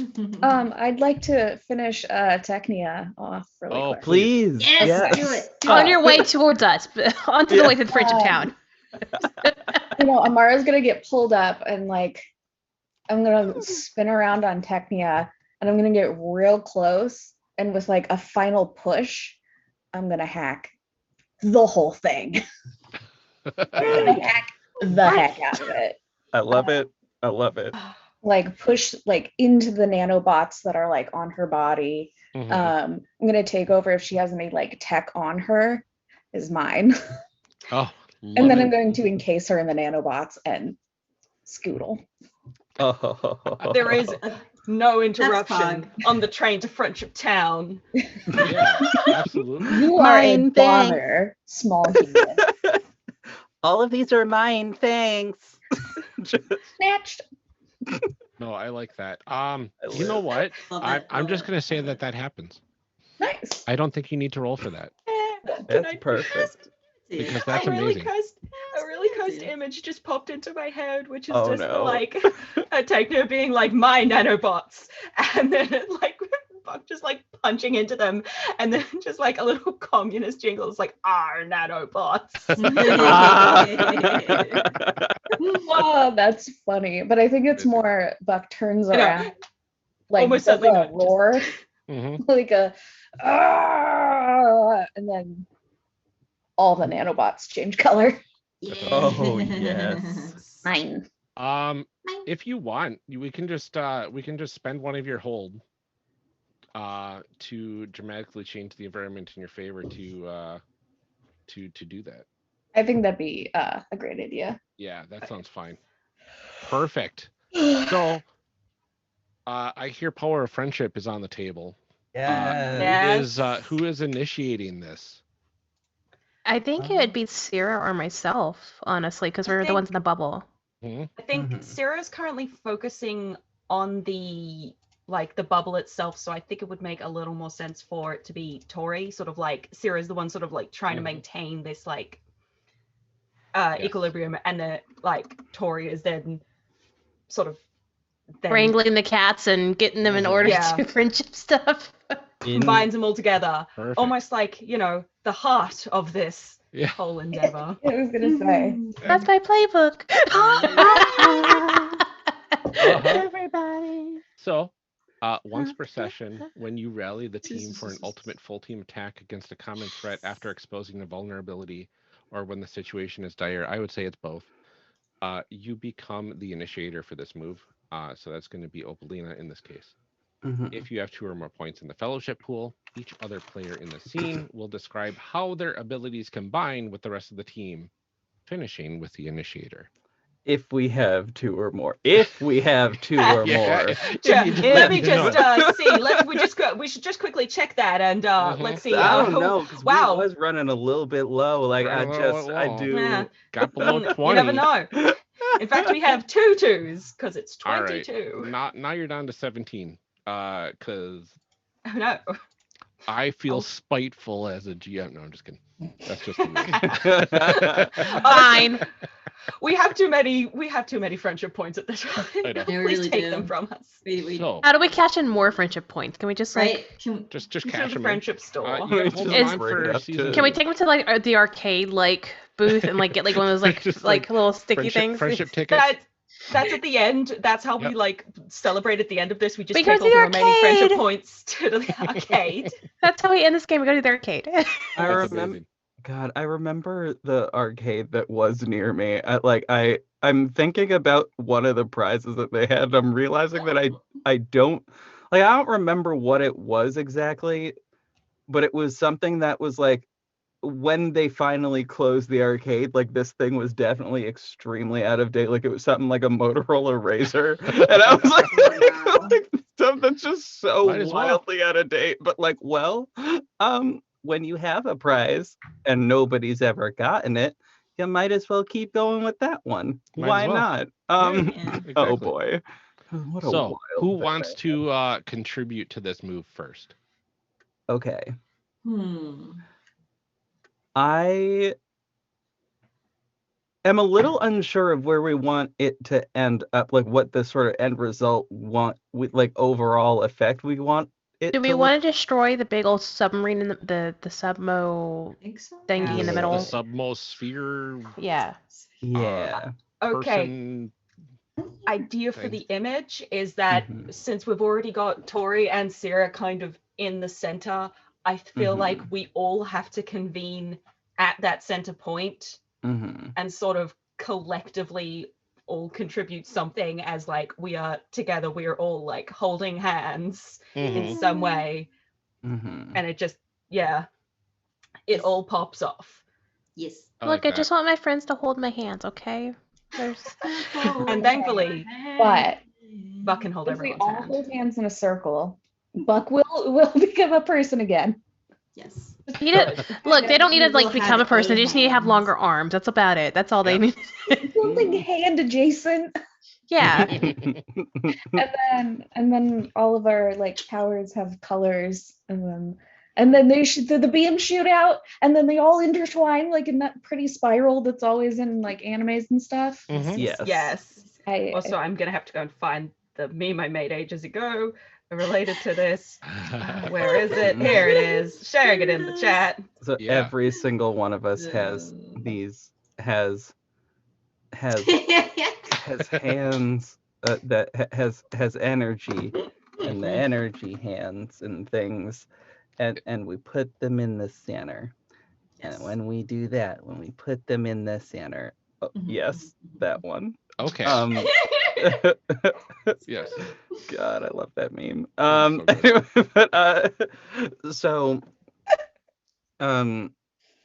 think, well, y'all are sort of already connected in the little sphere already, right? So come in our bubble. Yeah. Join us in the bubble.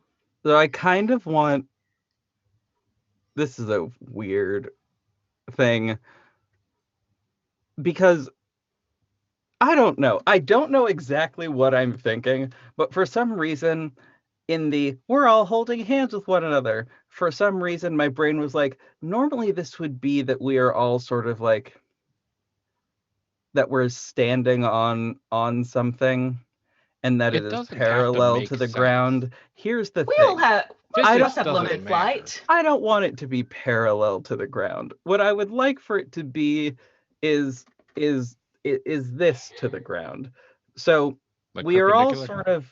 sort of in a fun little, thank you, perpendicular, that is the word. So we're all sort of like weirdly sort of hovering in a sphere type shape, in a way that just sort of looks a little bit like a sand dollar, and the little lines that are in a sand dollar, and the center so of the you're hand kind of like skydivers, right? Yes. Yes. Yes. Okay, so I get you. Yes. So yeah, you're like skydiving in place in the center of this this energy sphere. Yeah. Okay, perfect. So and gravity no longer exists in the sphere, so which is how you're this getting is people functional. over there. You're getting Amara and yourself over there, right, Keith? Mm-hmm. Yep. Okay. Just flying. Just perfect. Full flight. Full so flight. You can get through the barrier.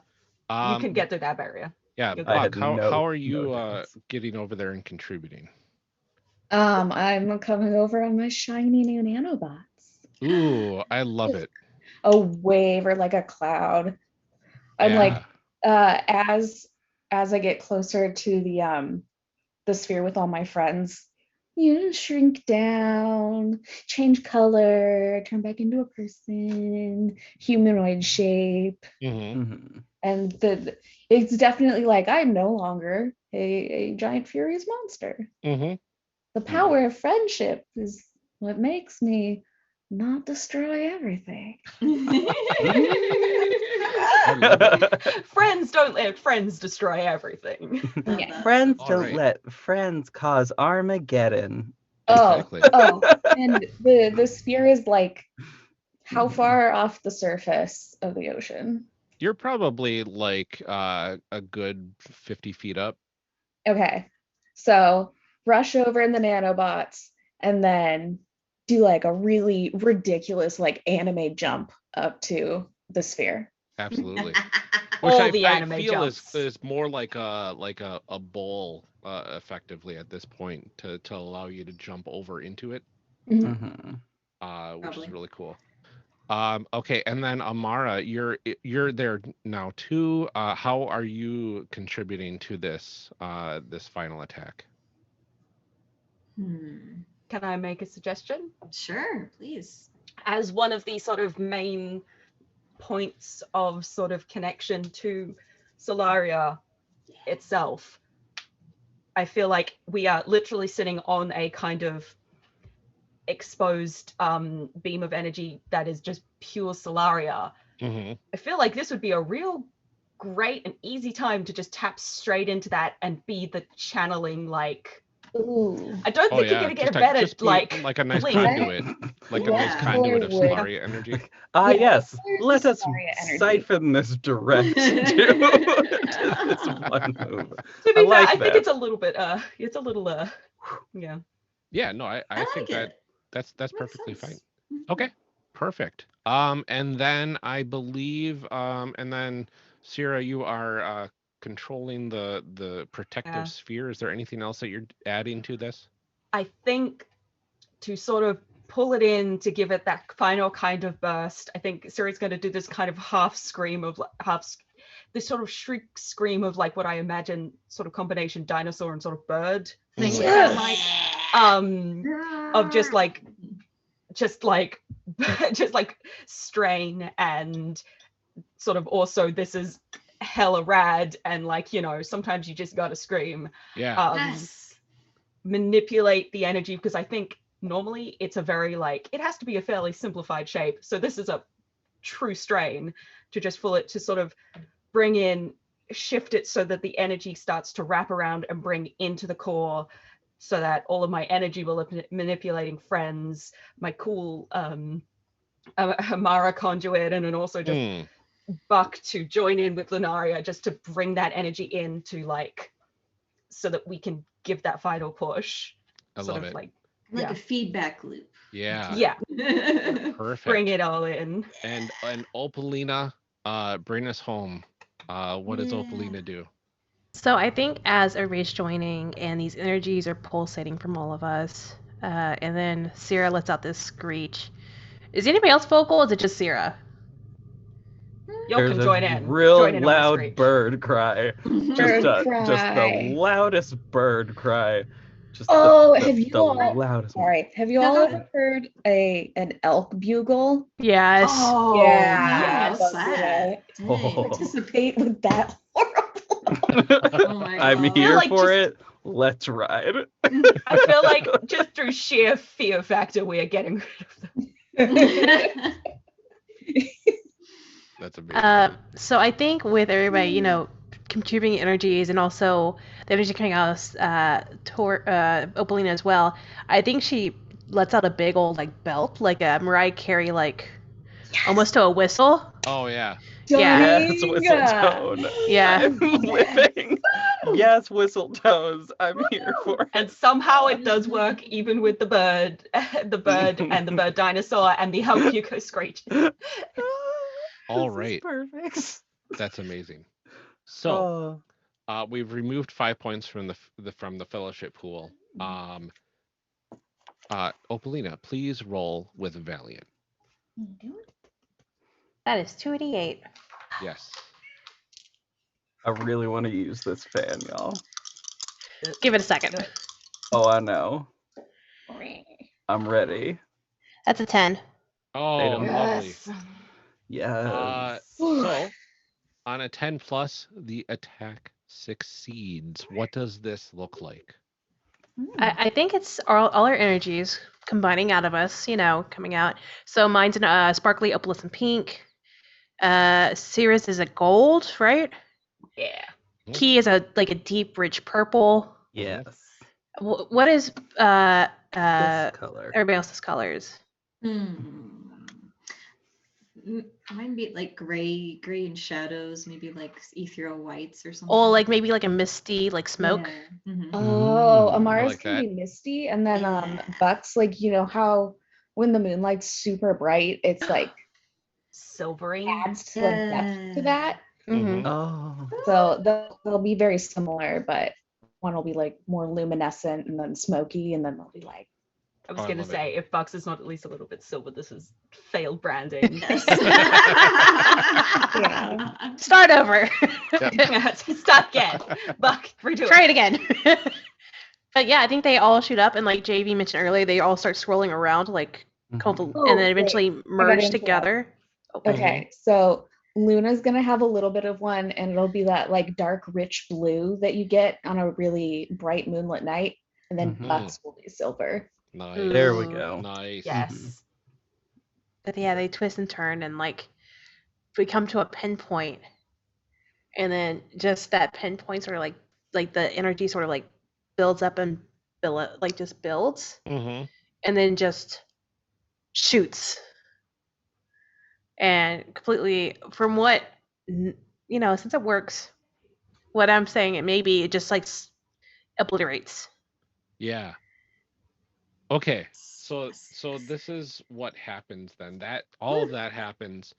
It pierces this structure, this battery, and this pillar of multicolored light shoots into the sky. And there's a moment of like calm and silence on the whole battlefield. And then like a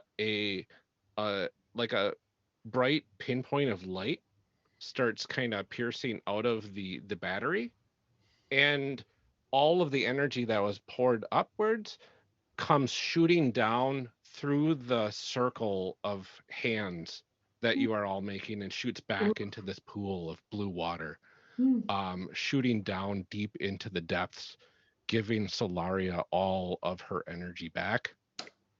And once that energy is expended, there is another calm, and then the nanobots just start kind of collapsing around you.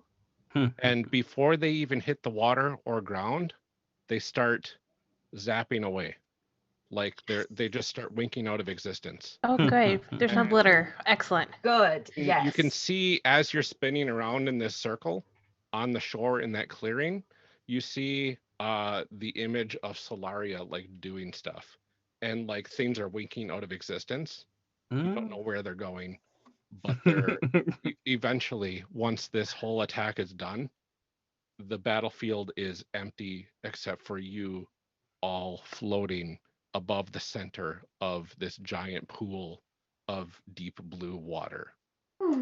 And to all of those things that have been winked out of existence, I have been waiting to do this whole time.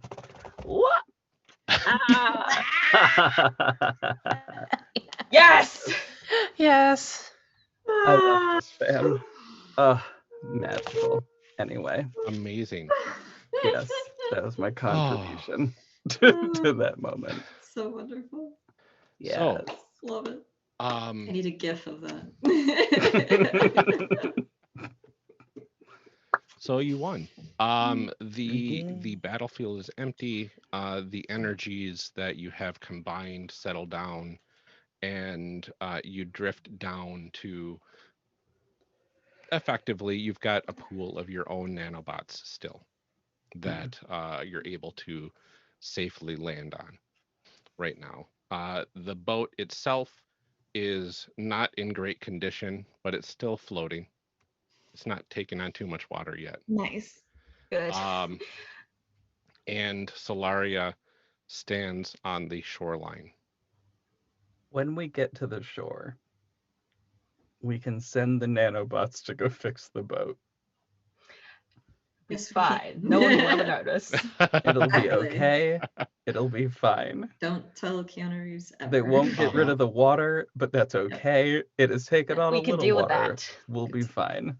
Yeah, just lots of Fine. fans directed at the water inside. It'll evaporate eventually. It's fine. We can get some buckets. I'm sure we still have some cups and stuff. Just, Yeah. Well, we have time before we, we get back to shore. Also, with Morgan's permission, I think when Sierra lands, I think she's gonna turn to Tori and just kind of just sweep her up into a just giant hug. And I think Sierra is also kind of crying because I feel like that was a kind of a bit of a. Sierra doesn't really have any family, and Tori just. And they just thought they were gonna die, and Tori leapt in and helped, and that was that was a bit of a whole sort of thing for her, and she's just kind of don't think Sierra cries a lot.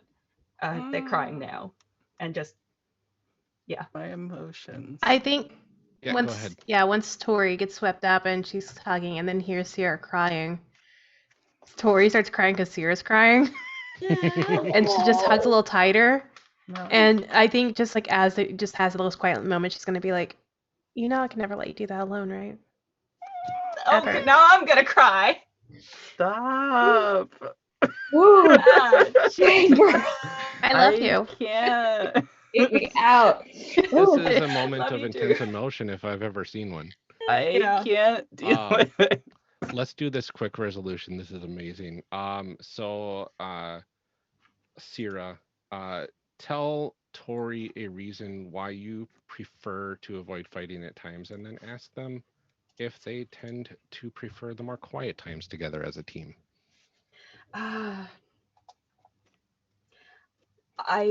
think it's sort of hugging. It's just whenever a fight starts, I become so worried because I don't know that I'll be able to keep everyone safe. And I've lost so many people in the past, and every fight is a chance to lose it all again. And I just like to have the quiet times together when it's just us and I never have to worry and we can just be ourselves. I don't know if you enjoy those two. Do you? Of course, I love spending time with you and with everyone else, and because y'all are my family. I mean, I know I have my family, but they don't get me like y'all do, and it's just I'll do anything for you. Yeah. And I think as Tori sort of pulls away from the hug and just holding Sierra close and just sort of reaches down and just wipes the tears off her face. with her thumb. She's like, and even if we gotta fight, like, I don't like doing it either, but I want to make sure that we're all safe. If anything happened to y'all, like, oh, I ain't gonna let that happen at all. And I think together we'll never let anything happen to us. We have each other. We all do. And I think with that, Tori's gonna like open up, like pull away and just like look at the other 3 that are around somewhere. And if you Tori, tell Sierra what you love most about them, and ask if they see you more as this public personality you tend to portray yourself as, more than the public personality that you tend to portray yourself as. Yeah. Then that will trigger this next portion of your move. Yeah, and I think Tori like looks back at them like after trying to figure out where everybody else is, and make sure no one.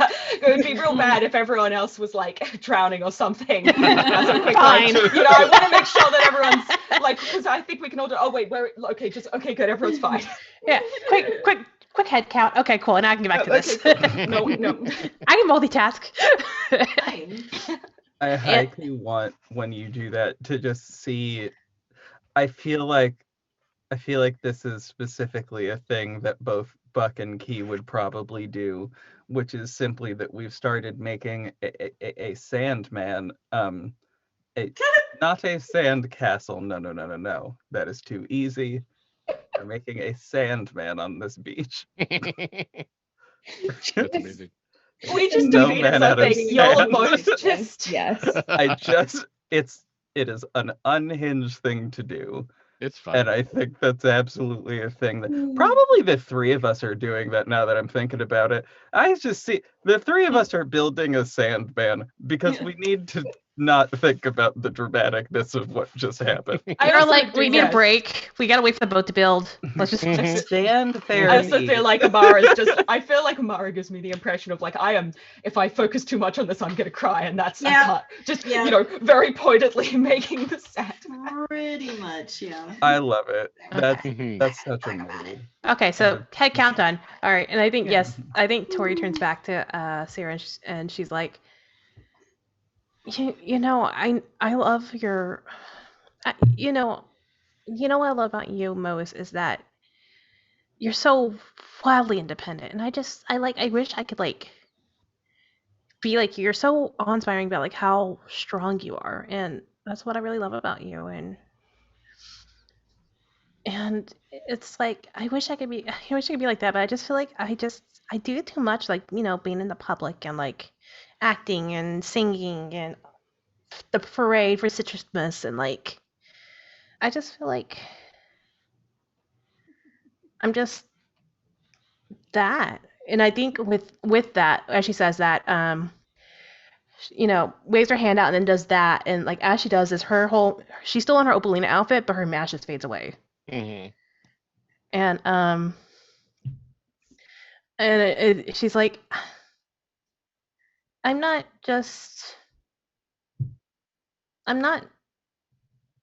Vidi Valiente to you, am I? I'm not this like persona like that everybody thinks I am. I just do you think I'm that, or do you think? I think Sarah takes her hand and like holds it and is just like, you have always been so much more than that. You have always been Tori, and you are strong, and you are beautiful, and you are just so much more than anyone out there in the public could ever know. I think Tori's crying again. As Morgan started crying. Sarah's definitely crying. I'm crying. There are tears in my eyes. Yeah. And so stuff happens. So you get some bonuses to defend Sierra later on, and Sierra, we get to add 2 points to the fellowship pool as if we need them. If you share a piece of home with Tori. Piece of home. Oh God. just trying to think what Sarah would even carry on themselves from home. I'm trying to think. Could even be just advice or. God, I'm trying to think. Oh God, I'm too emotional to think. Help. We could just say it's like a small trinket. Or it could be a like a lullaby or a poem that you learned growing up from like your grandma. Oh, yeah, I mean, I need to think of something. We could can just say you did, and we can think of something later. I have a deeply unhinged suggestion. Oh no. Yeah. That is going to make people cry. If you like, please accept this offering, courtesy of Disney's Lilo and Stitch. Ohana means family, and family means nobody gets left behind or forgotten. Anyway, I love it. A quote that makes me personally deeply emotional. Yeah, that's a good message. I think maybe slight variant on it, which is I think the dinosaur people, I do think, would have their own slight like personal language that they had carried on from when people were more separate. And I think there is like a phrase in that language that is sort of spoken, and it's like I think it boils down sort of very effectively mostly to just family is who we choose, and family stays together. And I was going to say that to Tori, like while grasping her hand and sort of like, with the sort of, I've chosen you as my family sort of. And it's like, that is what I'm sharing, is that because that is like the phrase that I think her family always would say of this sort of thing, And I don't think they've told anyone. I think it's a very like personal thing, and I give it out to Tori. Tori's just gonna do like one of those neck hugs. Yeah. Absolutely. Okay. Whew. So there is calm. There is a sand person being built.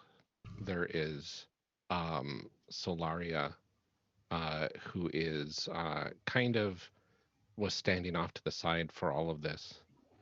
And she looks at all of you. She looks at the joy that the three are experiencing building this sand person together.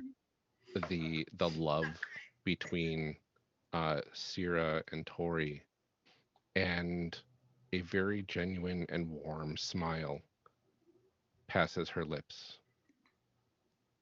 as she thinks of a past love of hers. And I think we're going to fade into credits there.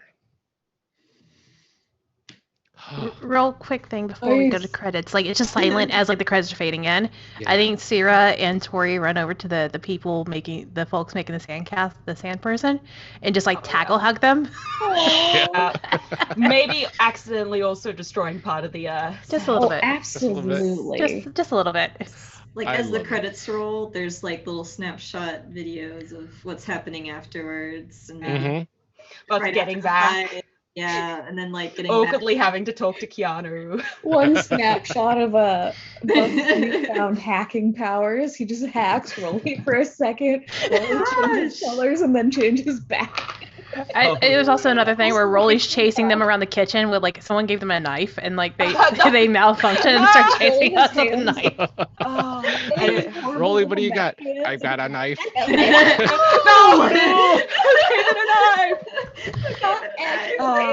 That's a post-credit scene. Yes. Us all at the arcade because we said that was going to happen. Yes, last shots of there. And I think Amara is once again utilizing her epic skills of like, shooting at stuff, and we're all just like standing there like, yeah. I feel like Buck would be mesmerized by the pinball machine. I don't know why. Buck is lost in the sauce at the arcade. They're like, there's carpet, the lights. Carpet. We don't even have lights like this back home.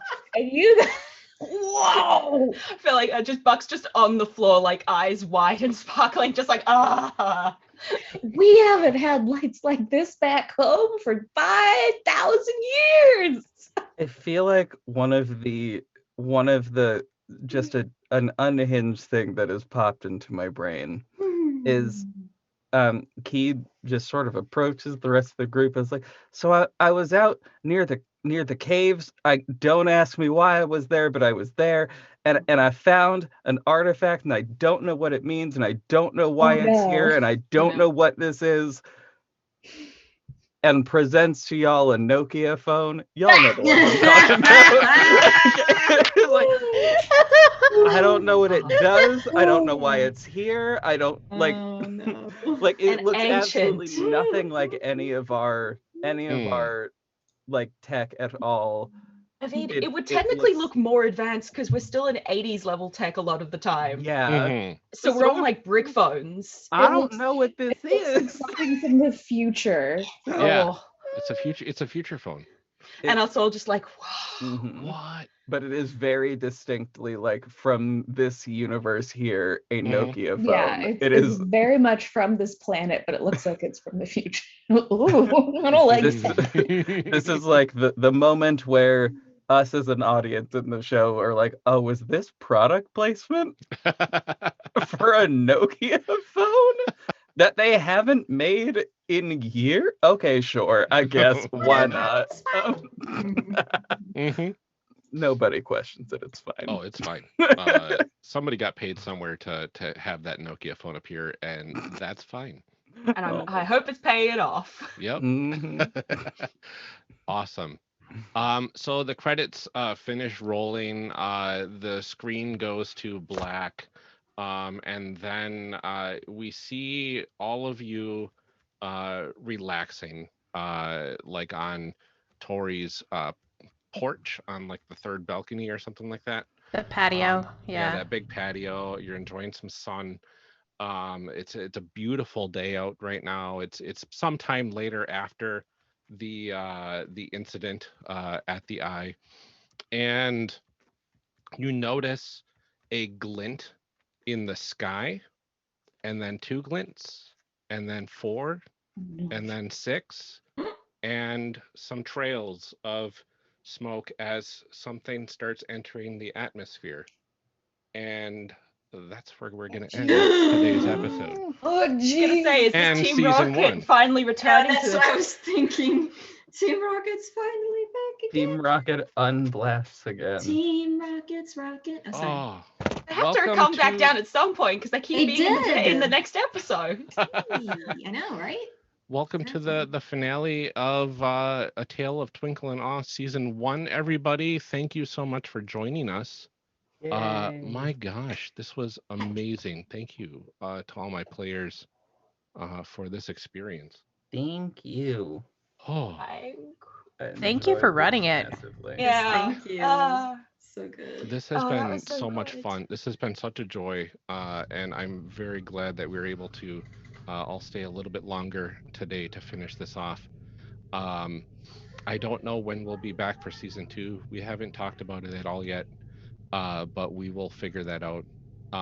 If you enjoyed the gameplay that you saw here today, definitely check out Chimera on itch.io. You can go to play.chimera.games to check that out. I'll put that in the chat as well for everybody. But let's go around. I'm going to forgo the end of session moves in lieu of time. But we can talk about that later before Season 2 if we want. Let's go and introduce ourselves and kind of what we're working on to end the session for sure. JV, you want to start us off? Sure. I guess I will. Okay, so I'm JV. I am a voice actor and podcaster. At this current moment, my active podcast that is on hiatus at this particular moment, therefore meaning it technically is inactive. Whatever. I just need to edit things. Okay. I'm waiting on new music is what is happening. I'm waiting on new music for JV reads the tea. We have new art, and we will have new music to go along with it as soon as I figure out how to make that happen. Anyway, so you can find me at Red Black Golden on pretty much everything. And from there, you'll see a Linktree link. And on said Linktree link will be a link to everything else that I do and how to be in touch with me. Like Oh yeah. Whoops. I forgot. I changed my pronouns and we didn't change that in Nightbot. It's they, she. Now, everybody. There we go. Anyway, it's fine. It is what it is. Yeah, so that's me. And if anybody also like paper boats things. Next week we will be doing a special stream for benefiting for the girls. Just a good little thing to do, because we will be doing this on June 19th, which is Juneteenth, which is a weird day to celebrate in general, but I will not get into that now. We'll talk about it on the actual stream itself. We're going to be playing Jackbox for a bit, and then we will be playing another game. I think it was Monster Prom. Yes, it was Monster Prom, where you'll get to hear all the voices, and I'm gonna work on practicing some new ones for it. It'll be fun. That should be a very fun time. It'll be so great. It'll be grand. So keep tabs on Paperboat Pods on Twitter, and you should be able to get all the good scoop on when and where that's going to be. Wonderful. All right, let's go to Alyzona. Hi, I'm Alyzona. I'm currently working on not being super emotional after that, mainly. Otherwise, you can find me on Twitter at Alyzona Quartz. I occasionally make memes and also repost the stream notifications. Sometimes I actually realize I forgot today. Yeah, you could just find me there for I don't get up to much, but yeah. Lots of memes. Lots of good memes. Memento. I'm Memento Mori Vulgaris. I am a queer multimedia artist. I'm currently on hiatus for streaming, but you can find me on Twitter. I'm usually tweeting social justice stuff and going live notifications for my friends that do drag. So yeah, that's really all I'm up to right now. Wonderful. Yeah. Oh, and supporting Morgan and JV as much as possible. Yes. Yeah. They're really cool. I mean, Thae's awesome too, but Thae has a large community of her own, doesn't need my help. Yes. Awesome. Morgan. Hey, I'm Morgan. I played the one with many names and making people cry. You know that one. I'm friends with they and she. You can find me in all the socials at Sarina Besos. You can find me tomorrow actually with Huetopia on Twitch. We're doing the Pride Brunchathon where we're raising money for Black and Pink. I'll be running Candy Violets, which is a woodland creatures Great British Bake Off inspired little game written by Monroe Soto, who is a queer Latina human who's a fantastic writer. So it's and then on Sunday, someone else is running a kitchen contest, which is all those kitchen and cooking competition shows. That's written by Hans Chun, and Miriam's running that one. So. Oh, lovely. And we're all trying to raise money for Black and Pink, which is a fantastic queer organization. So I don't have all the info in front of me, but if I did, I'd read it to you, but I don't. You can find me a lot on Huetopia. I kind of live there. I do a lot of stuff for them because I support the BIM-POC folks that pour their heart into that. I also am a part of a podcast called Power of the Players, a part of the Geek Spectator Network. We're currently on hiatus, but we are recording more stuff, and we should be releasing our next stuff maybe in August, so keep a lookout for that. I did a lot of other stuff too. It's better just to find me on my socials and just keep up that way. Absolutely. All right, and Thae. All right. Hello, I'm Thae. You can find me at Thae and Twilight on Twitter and Twitch. I stream all kinds of games 4 days a week. I rant about social justice on Twitter, and I post pictures of my cats. I play like Fall Guys, Hollow Knight. I'm replaying Hollow Knight again, and Spiritfarer, Hades. It's good times. Absolutely. Yeah. All right, and I have been Ryan Boelter, your genre moderator. You can find me online at Lord Neptune. You can find some of my work at Creation Cast, where I do character creation cast, a podcast of creating characters, which is fantastic and it's a fun listen. So if you haven't listened to that, please do so. And there is sound design. I'm doing sound design for a few projects out there right now, and that's going really well. Losers of Love Story is wrapping up very soon. There are 2 episodes left. I'm in the middle of doing episode 15, so hopefully that will be out next week Saturday. We'll see if life gets in the way or not. Yeah. And then I've got other projects that you can find at Lord Neptune. I've got a website on there, lordneptune.com. And more importantly, I'm one of the co-designers of Chimera, the game that we played here. Please check it out, play.chimera.games. If you want some more information about it, you can go to chimera.games as well to go to our website. That does need a little bit of updating, but most of the information is on our itch page as well.